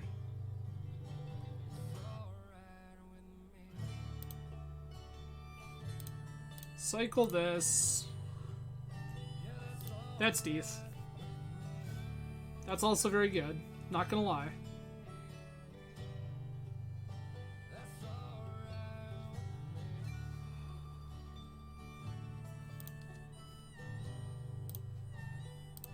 Bolt that out of the way. Go to combat. Attack. I do need to find a real threat at some point, but I'm not really in a hurry to do it. Ponder's fine.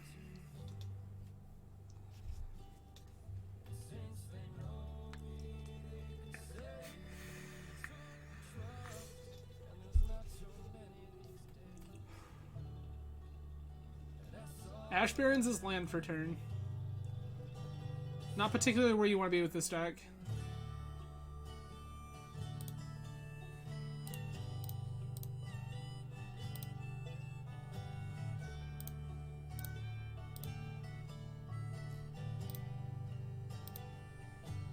Perfect.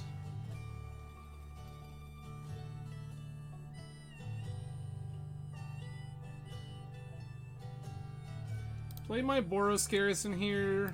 Bounce my planes. It was definitely supposed to float. Strands and a land. Jam Seeker. Seeker is a real threat.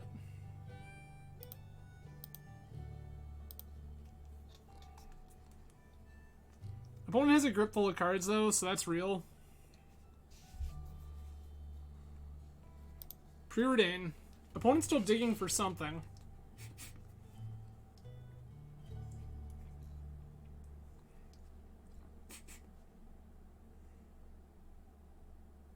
Paying costs.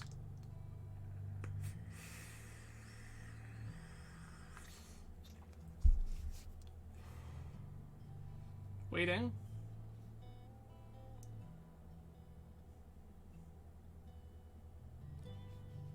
Opponent passing.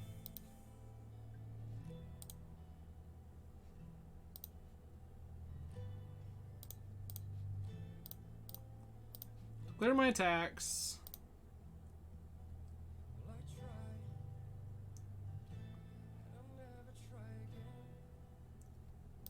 Spread's fine.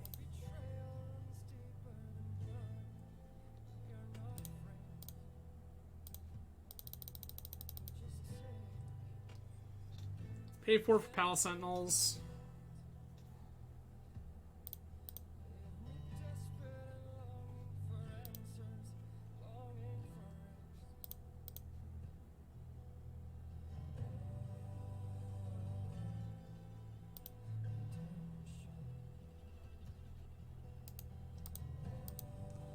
That sucks.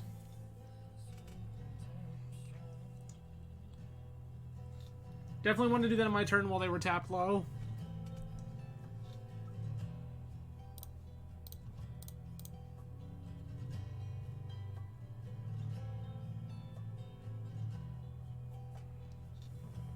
Perfect.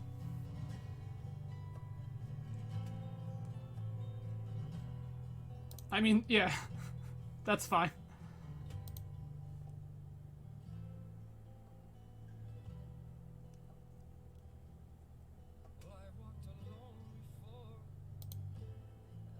They have now become the Monarch.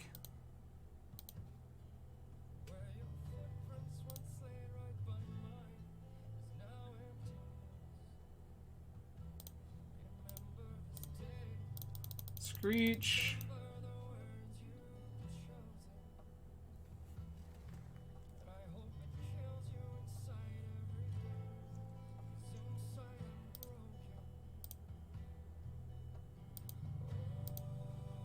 Screech again.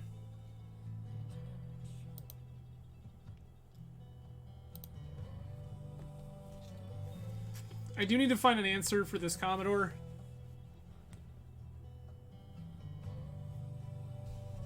Yeah, I mean, apparently so. And then this showed up, and then we're Problem City.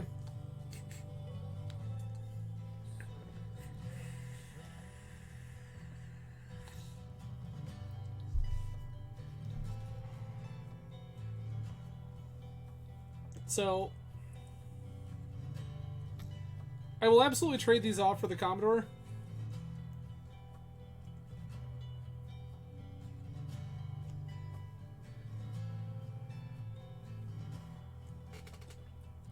The sooner we can stop playing this Monarch subgame, the better I think it is for me.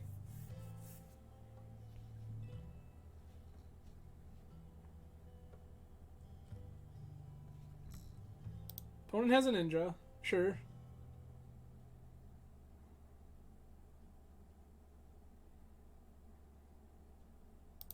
Tap land. They're just gonna hold back. Okay. That one's pretty good. Not gonna lie to you.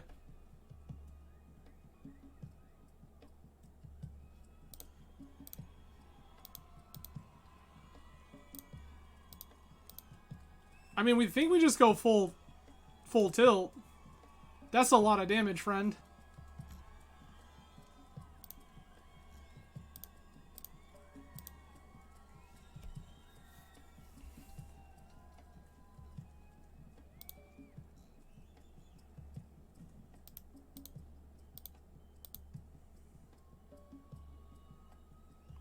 I don't need to. I have a Strands in my graveyard already.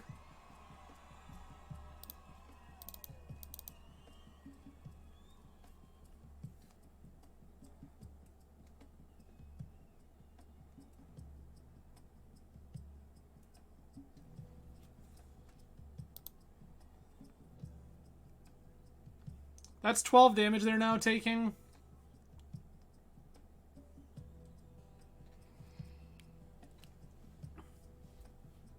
I can double block Ninja, Strands, Crimson Fleet, Commodore, and I'm the Monarch.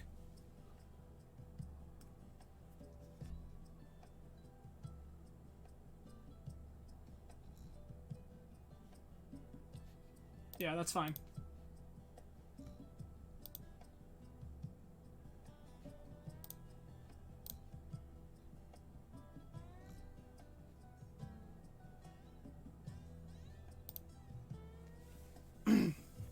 I feel like I'm in good shape here.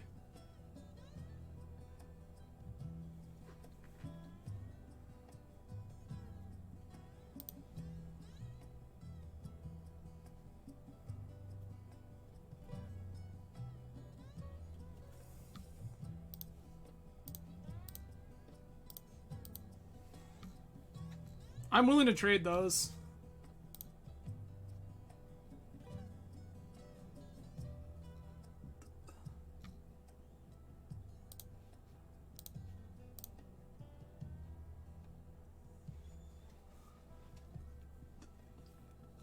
Yeah, so you were correct, Terry. This is my match to lose, and I have this magical crown that says I'm the prettiest princess. And I'm the one that's going to draw more cards.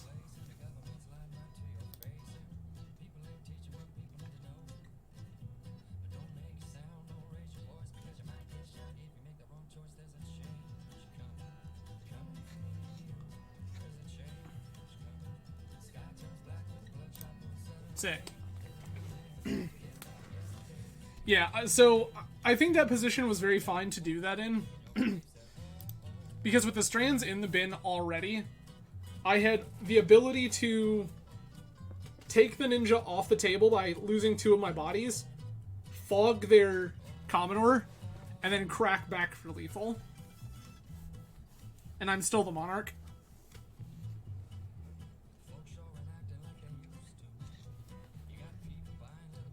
That once that the monarchy comes into play, that sliding scale of who's winning the game is decided by whose side of the battlefield that crown is on. They have more ways to draw cards for sure, but if I'm drawing a card a turn and I'm the one with Pyroblast and I think my late game is better than theirs, this is terrible. This is also bad.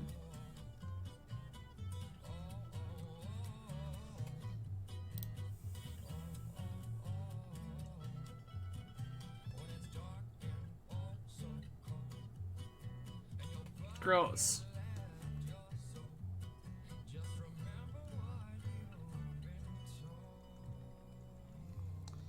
This is so bad. Gonna keep it. I'm gonna ship the Forgotten Cave, and I'm gonna ship a Battle Screech, I think.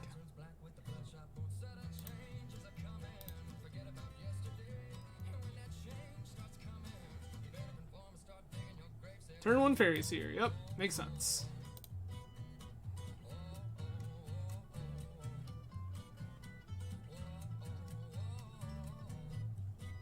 I think if we lose at this point, we lose to Molda 5.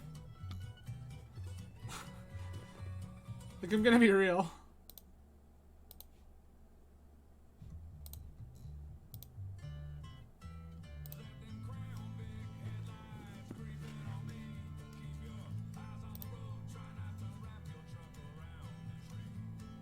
This is fine.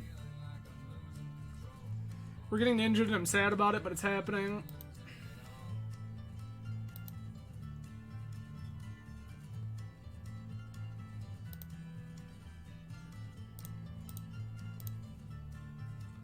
Grab our mountain.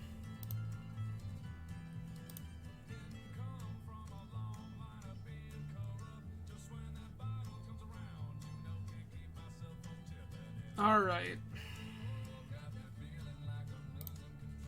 Cast this looting.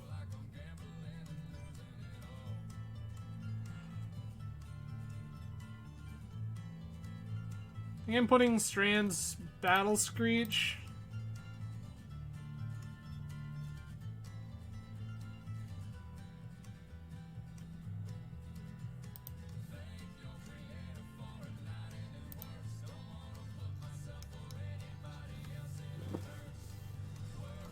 I'm gonna turn this Ash Barrens into another Plains.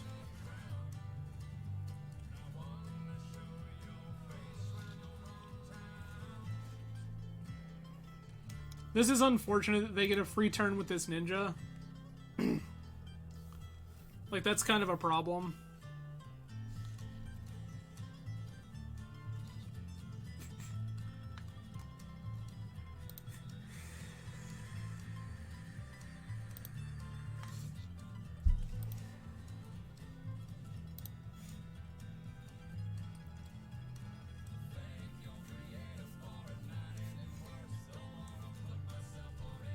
If I were opponent here, I would not take any further game actions. Yep.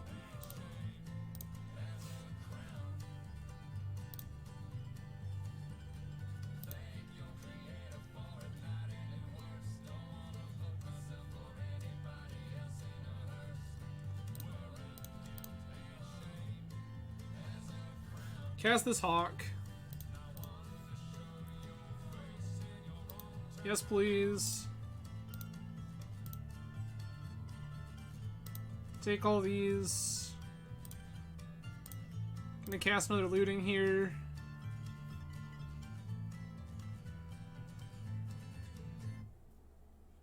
Fairy gonna counter it? Yep. Sure.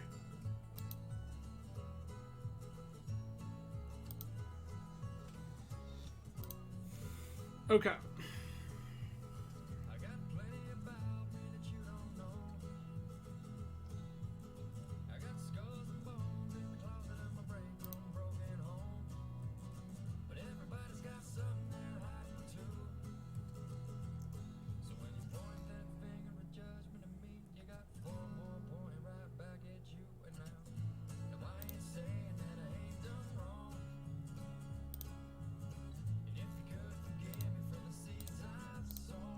I will cast this here to prevent them from drawing a card.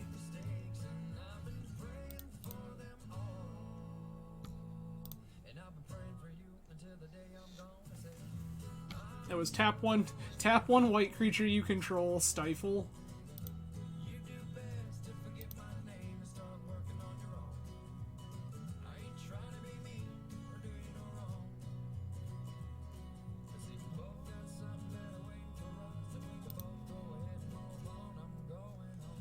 That'll be good later.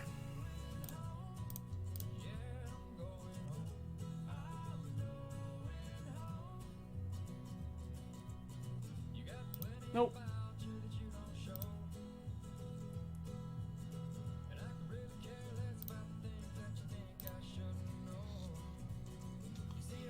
I want opponent to tap more mana.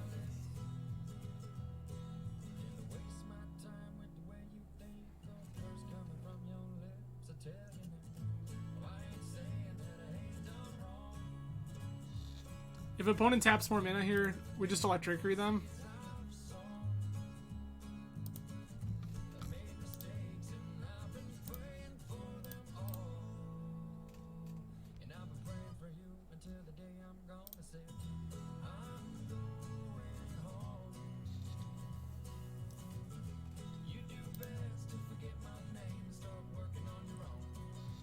They get a card.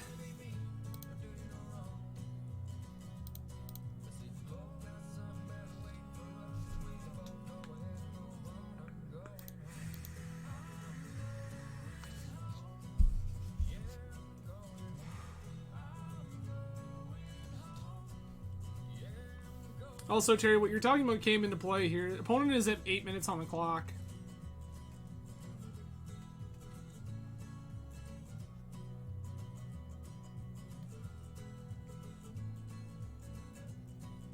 Okay.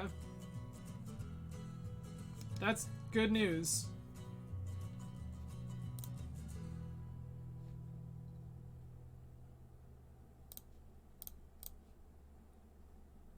Hawk. No. Hawk.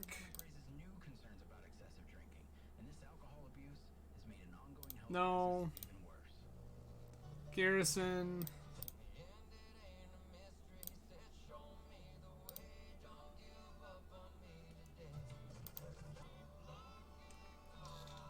Like, another fire here would be problematic. Same thing.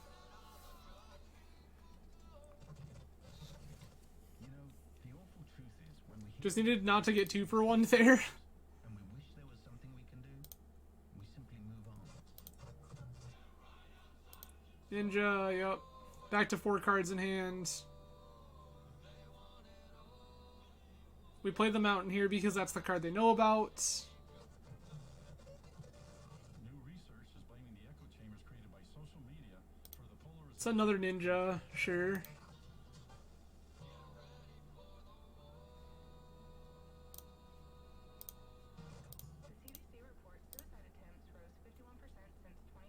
Cast this Faithless Looting.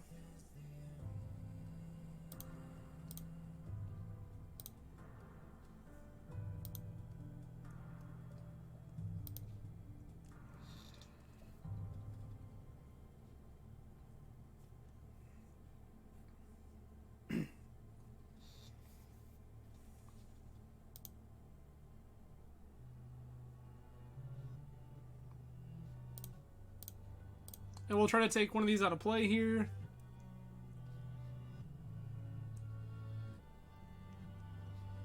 Yep.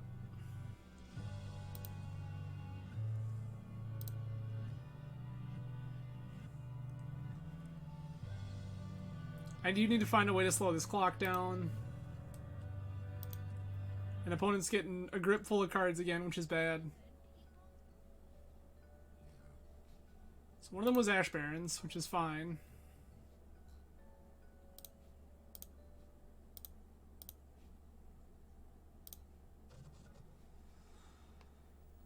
Yikes.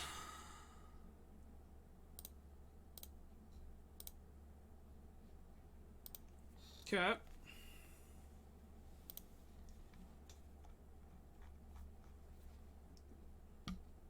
Yeah, I think we're just gonna die to a Mold of 5 here. Which isn't really surprising. In a matchup like this, it's all about the person that has the more cards, more points of interaction.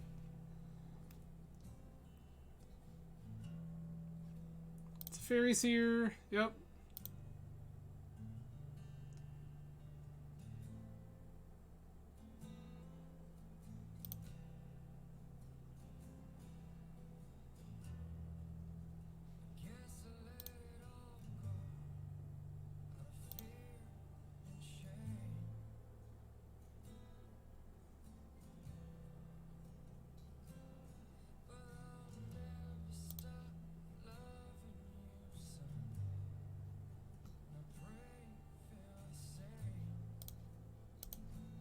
Gonna try to bait here with a Spell Stutter Sprite.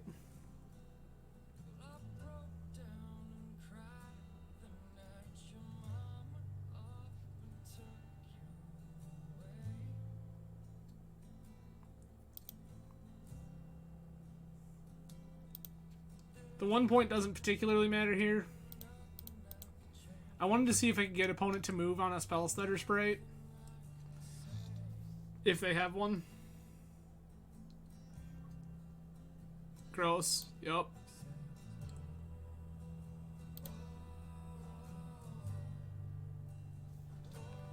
Alright.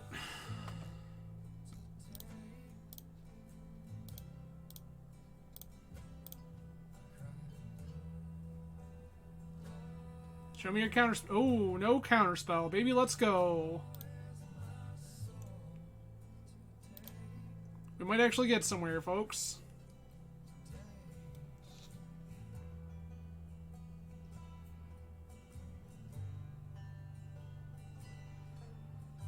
JK. Opponent never... always had it. Gross. Alright. Well, that's 2-2. Terry, you're right, it was my game to lose. We mulled to 5 in game 3 and died. So, womp womp. But, yeah, I think that turns out different if we get to keep even a 6-card hand. But having to mull the 5 there, and just getting absolutely, like, our teeth kicked in, was not the life we were hoping to live. I mean, Scred Fairies is fine. Like, I don't think that deck is nearly as bad as, like Affinity right now feels atrocious. I played against combo Goblins the other day, and basically, if they get to do their thing, you're dead. There are, like, very few points of interaction that matter. Yeah, that's fair. As it turns out, I'm a big fan of counter spells. And that deck's existence doesn't bother me. Like, I got more annoyed when people were playing, like, Turbo Fog and Dinrovatron. Because it was a deck where, like, you never knew if you were actually dead. Like, they could just flounder for, like, 15 turns and do nothing, and then all of a sudden you're like, I have no cards in hand. You know, I've taken 2 6 times. It was just wild. Uh-oh. Oh, hey-oh. There we go. Sick. Come on, deck.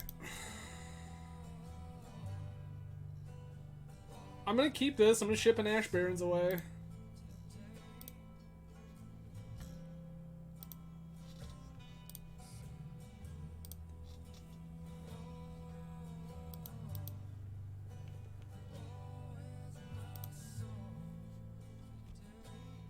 Oh yeah, absolutely.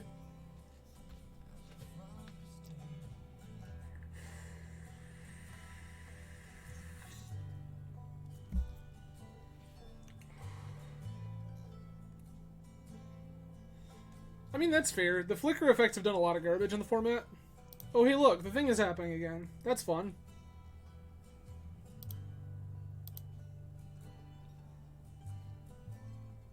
Alright.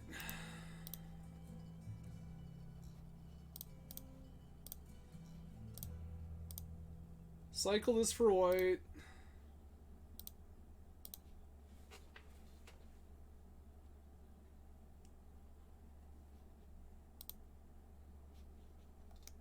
Oh? That's not what I expected to happen, but okay. This is just some sort of flicker ramp deck? Okay.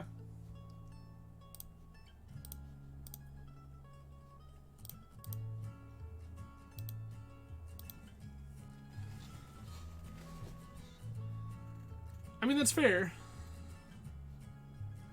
Okay, this is familiars.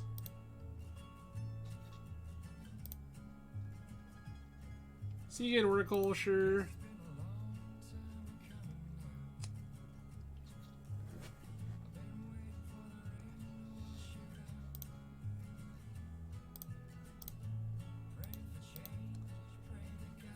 I would say, yeah, as we talk about Flicker over here.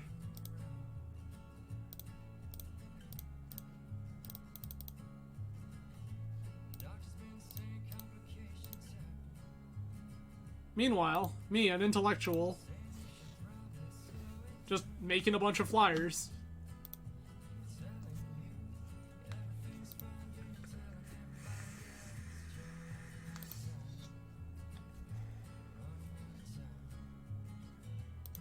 Compulsive research, sure.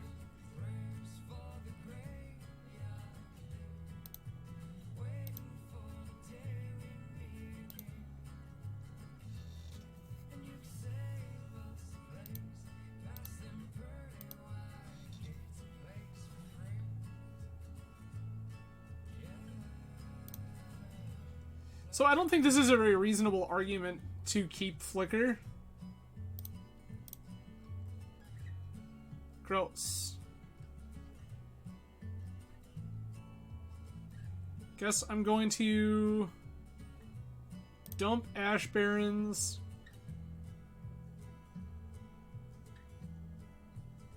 Dump Electricity.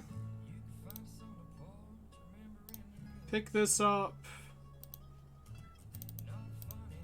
Jam for 4 in the air.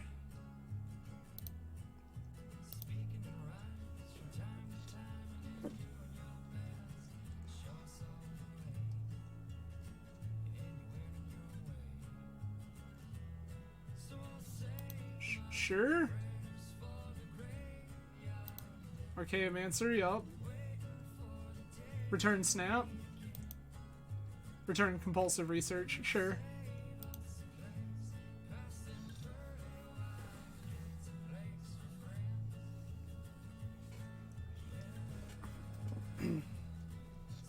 Like, honestly, I think that the Jeskai deck is, like, way more interesting. Like, I think that's a way more realistic argument for keeping Flicker around. Meanwhile. Like, I think that the Jeskai deck is a much more reasonable argument to keep Flicker around. I get that you're gonna draw a billion cards, okay? Yeah, you got it.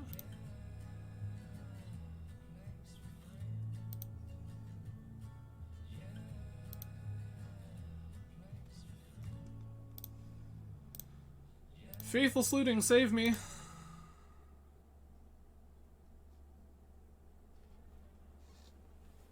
Alright. Some of these lands have got to go.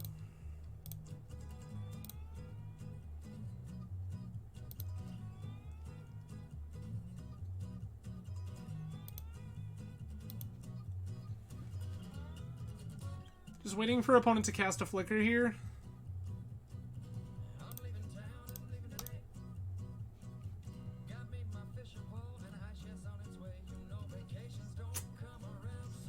Of course, you just had the Prohibit lying around casually.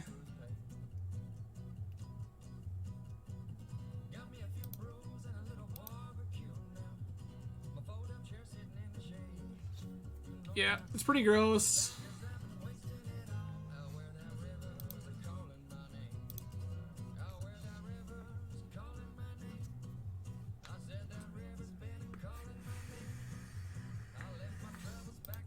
Chancery. Compulsive Research.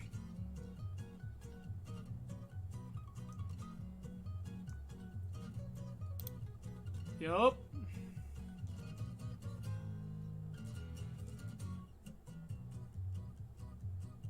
Flicker your stuff. Why would you flicker Seagate or oh, because your library is starting to get low. Sure.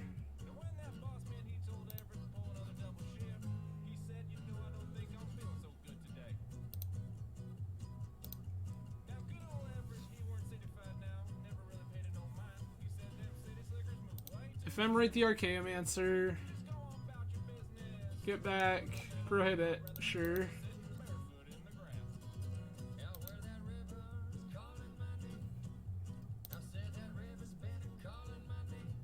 One has 12 cards in hand casually? Gross. Guess I'll play Windscarred Crag.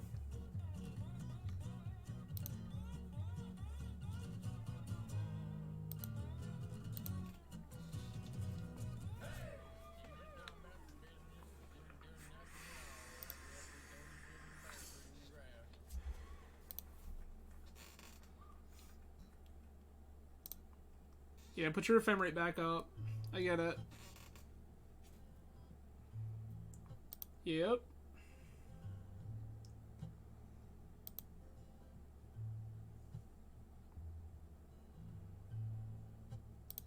Yes. Sure.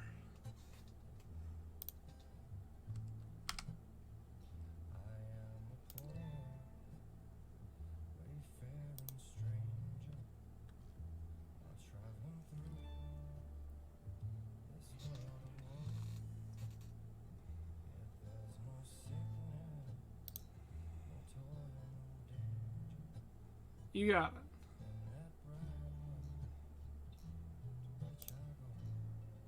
I will play the Seeker of the Way. Show me your prohibit. Hey, look, we did it.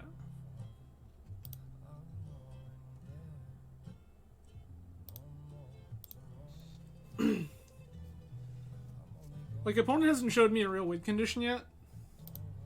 Half this stuff doesn't matter.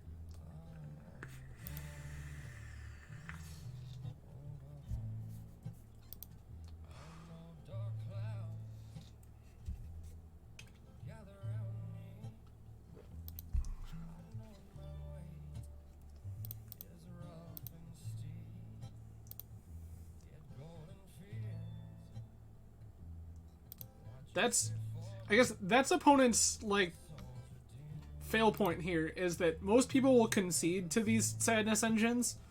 I am the lord of these sadness engines. I'm just gonna let this happen.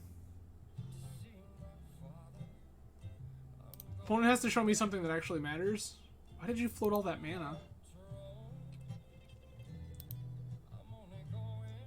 Like, sure. Oh, for that reason. Got it.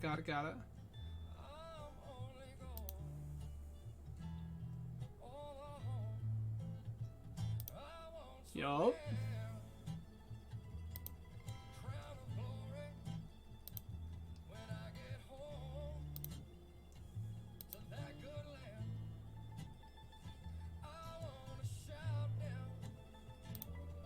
Okay. Opponent at 15 cards in library.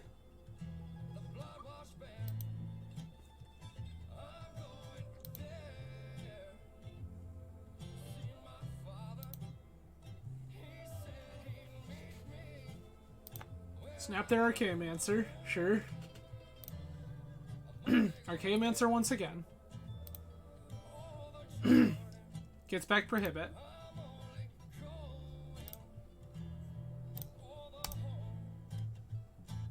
Inspector.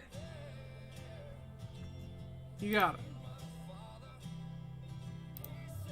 Seeker.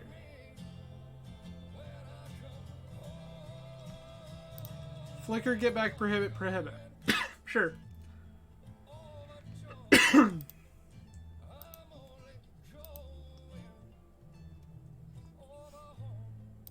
Got it. 1, 2, 3, 4, 5, 6, 7, 8.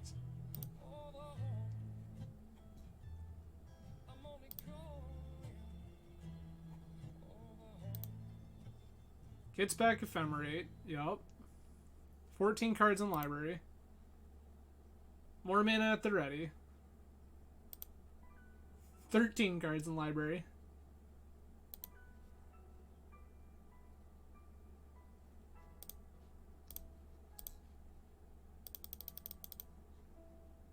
Fog you?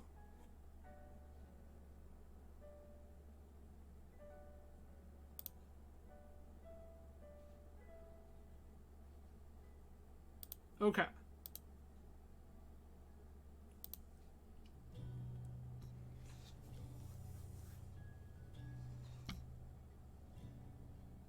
Ghostly Flicker. Prohibit. Getting back Prohibit. Sure. Getting back Flicker. Yup. Flicker. Get back Prohibit Flicker.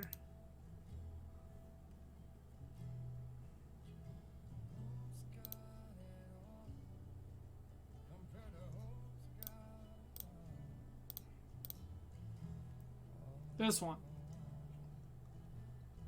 Yup.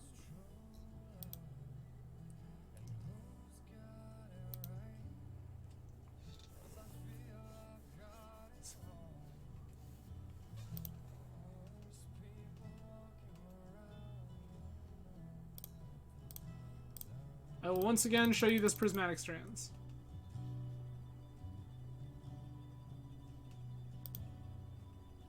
I will go to 1.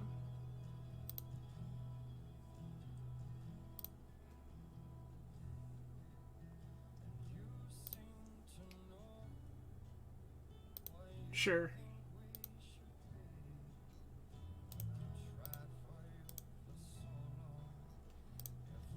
Go to sideboards. Take all these pyroblasts.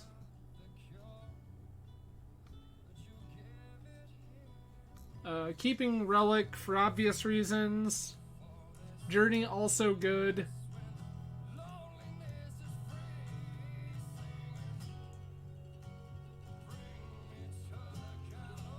Maybe Journey less good?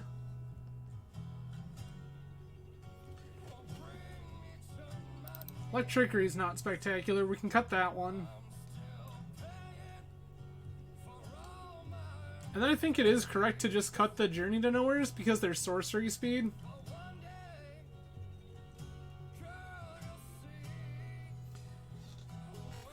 Oh no, that was, like, I knew they had me, but I was also willing to run their clock and, like, let it happen.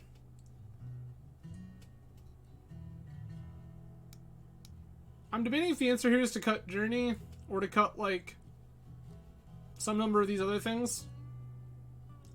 I think the answer is to cut Journey. Try to kill their creatures at instant speed.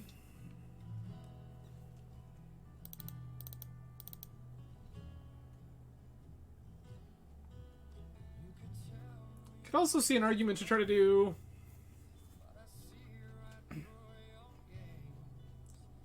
to try to have more removal so that it's more impactful. Unclear.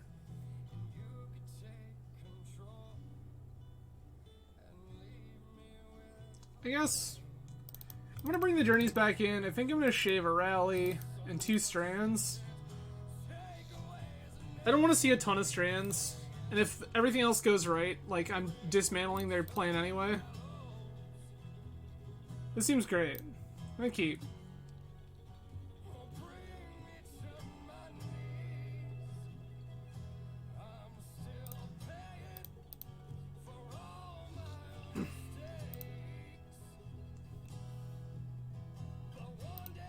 That's fine.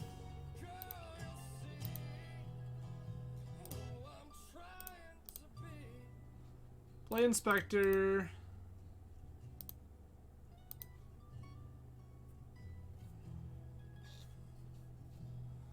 Recycling their Ash Barrens.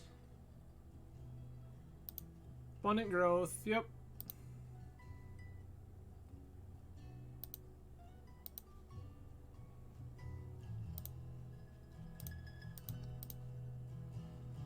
Start putting pressure into play.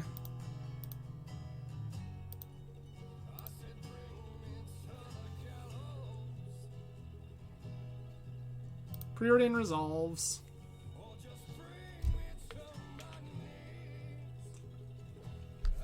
Chancery.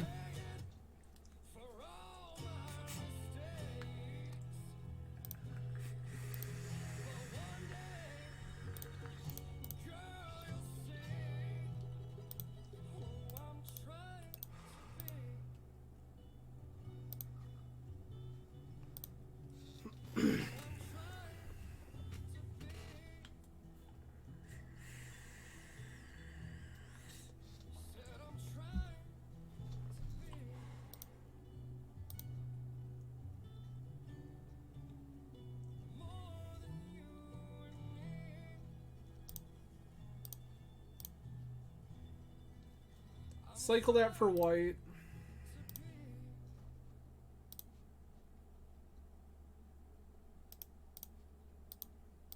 Make my attacks.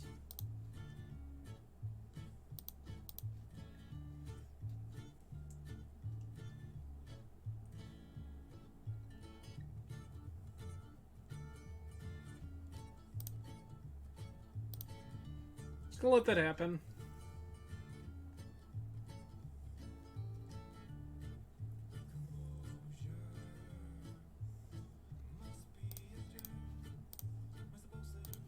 Get out of here.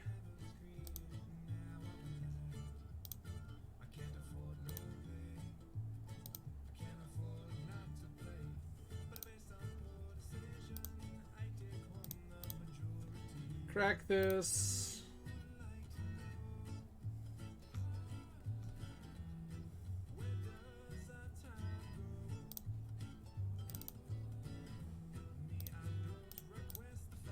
blocked some more.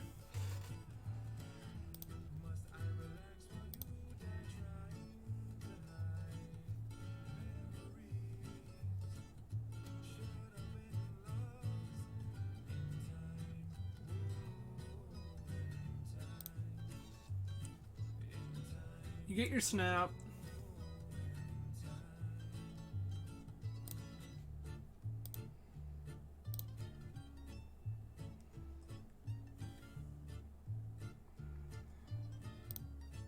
Get snap back.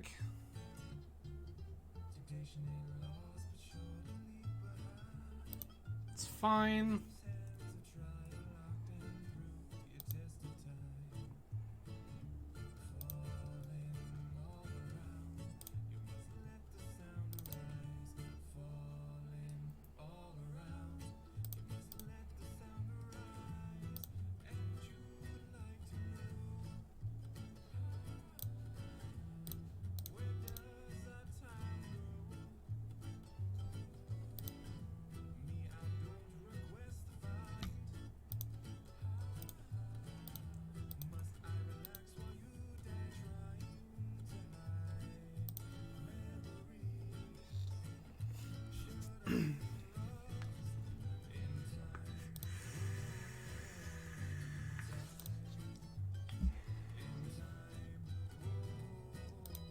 Got it.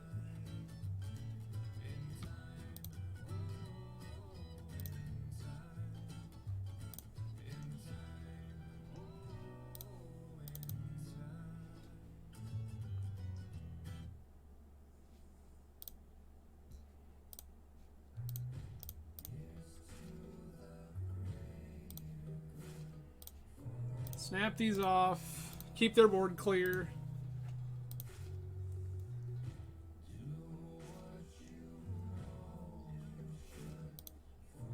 Opponent's spending a lot of mana just to put Mole Drifters into play right now.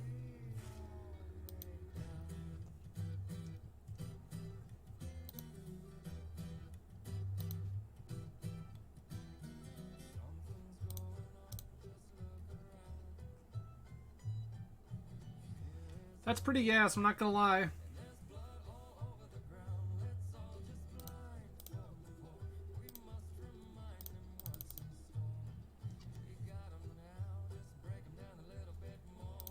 Yeah.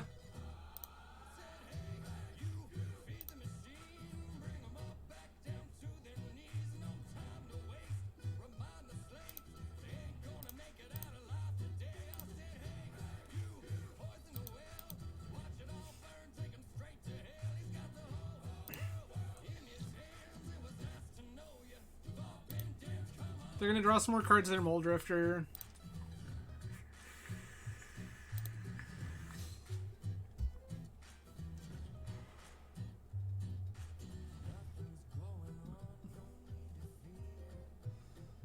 They're at 7 in hand.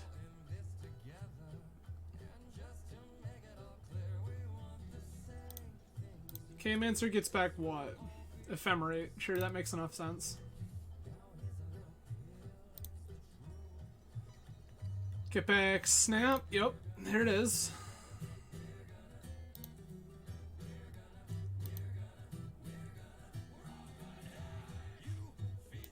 Seagate Oracle. Sure. Looking for another flicker effect.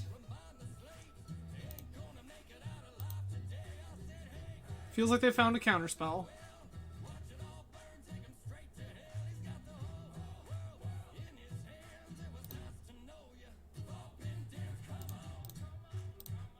Gonna jam here.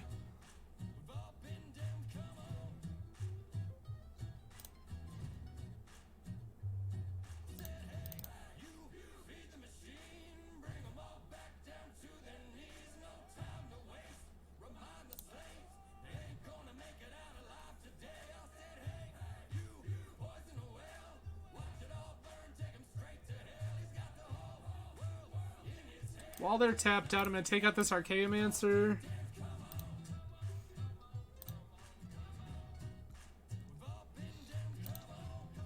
Keep them digging.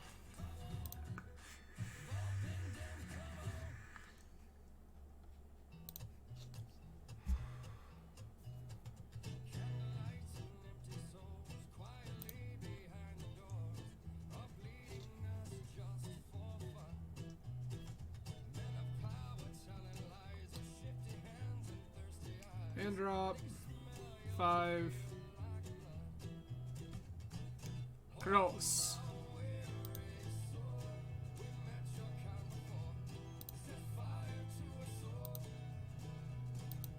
Yep. That's unfortunate.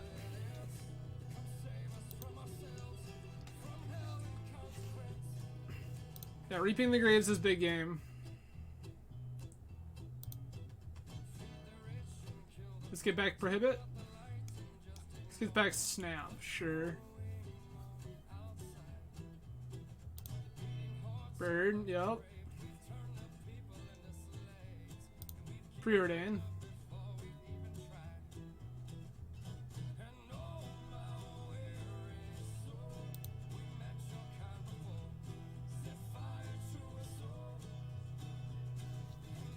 What do we got? Familiar, sure. That's a big deal.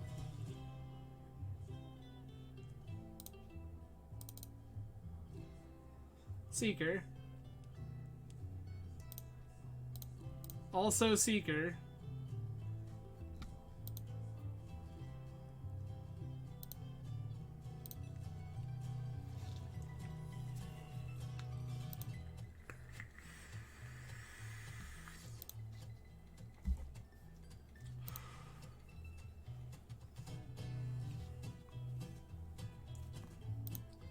Ephemerate the Archaeomancer, get back Snap again? Yep.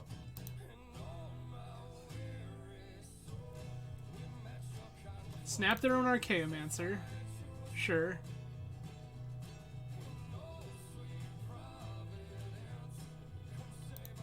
Another Archaeomancer.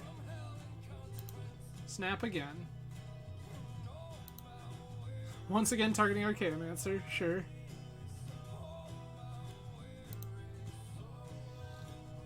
I mean, my kingdom for a Stone Rain right now. Like, Stone Rain this thing would be, like, kind of atrocious for them.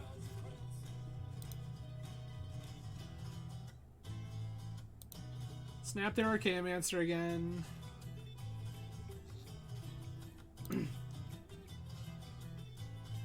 We're looping! Yay!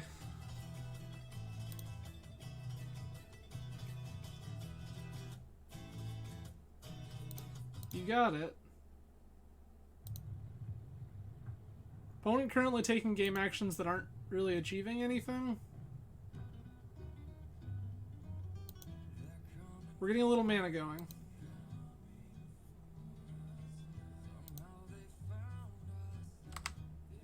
Gonna have 6 here. Opponent's gonna get to do whatever it is they want to do. Not a whole lot I'm gonna do about it.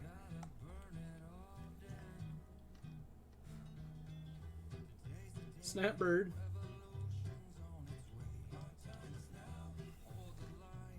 Get Ghostly Flicker. Sure.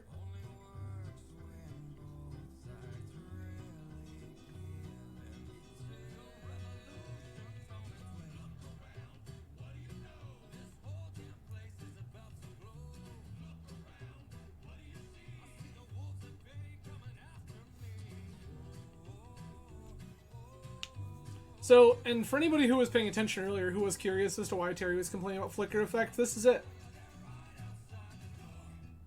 So, this whole deck functions solely around Ephemerate Ghostly Flicker. And, like, opponent isn't really doing anything meaningful most of the time. They're just generating extra mana, getting a couple of cards here and there, and trying to dig themselves towards a way that they can clear the board. Multiple Sunscape Familiars is kind of problematic.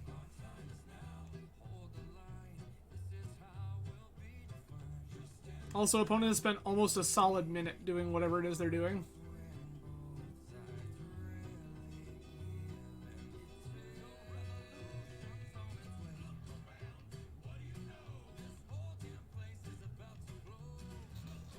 Alright.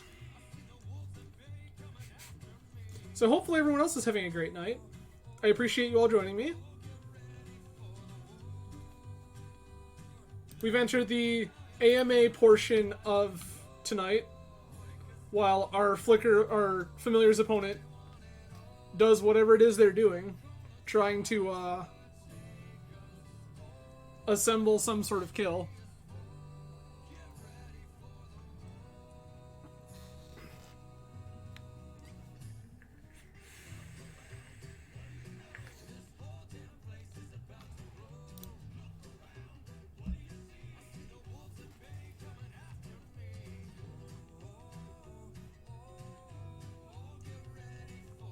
Continues looping. Understood.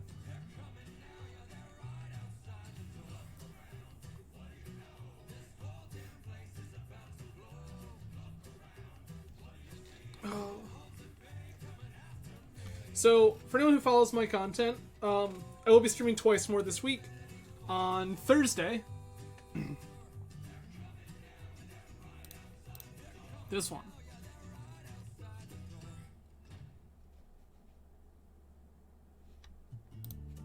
Okay.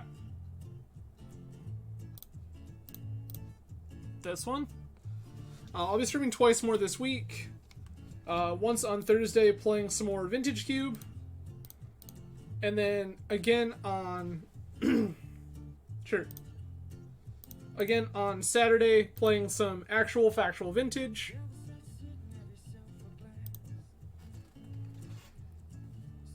If anyone here likes what they see, first off, I'm sorry. Second, as I've just stated, I stream 3 times a week. I also post all of my content on YouTube, so it is available there. My YouTube is linked down below in my Twitch bio. I mean, sure. This is not lethal damage.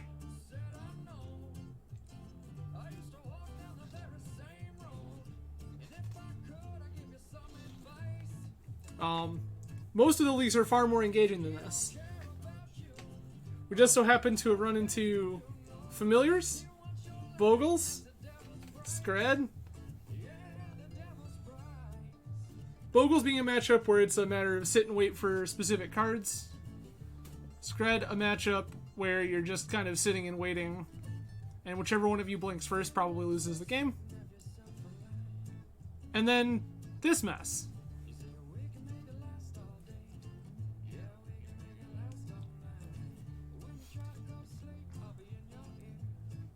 So, I want to go on record. Opponent was like a solid minute ahead of me on clock. Now they're a solid like 2 minutes behind me. Yeah, deal.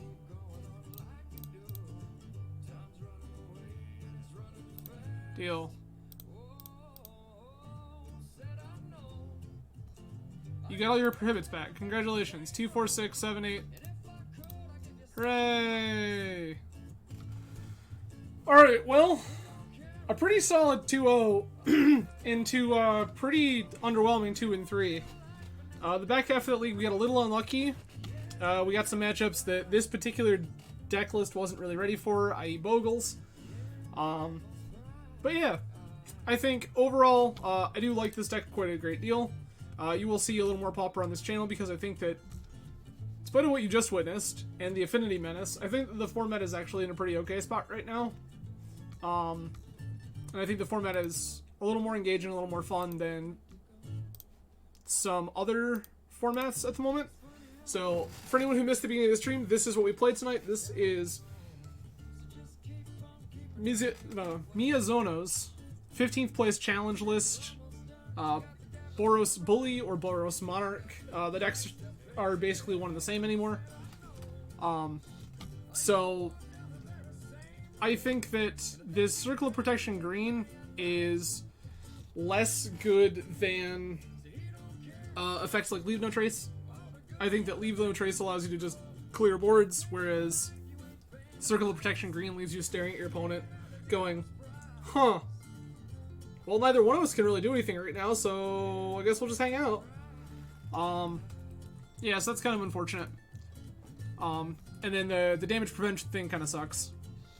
When they flaring ping you, you're kind of done. But yeah.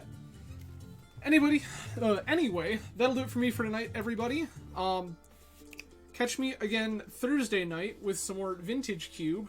Hopefully our deck is supremely busted, and we can have a nice 3-0 on stream for everybody here. And then again, I will be back on Saturday. Saturday is the weird one. Tuesdays and Thursdays, I'm here at 10 p.m. Eastern Standard Time. On Saturdays, it is 1 p.m. Eastern Standard Time, and that is actual factual vintage. But again, thank you for joining me tonight, everybody. It has been a pleasure, and y'all have a great night. Cheers!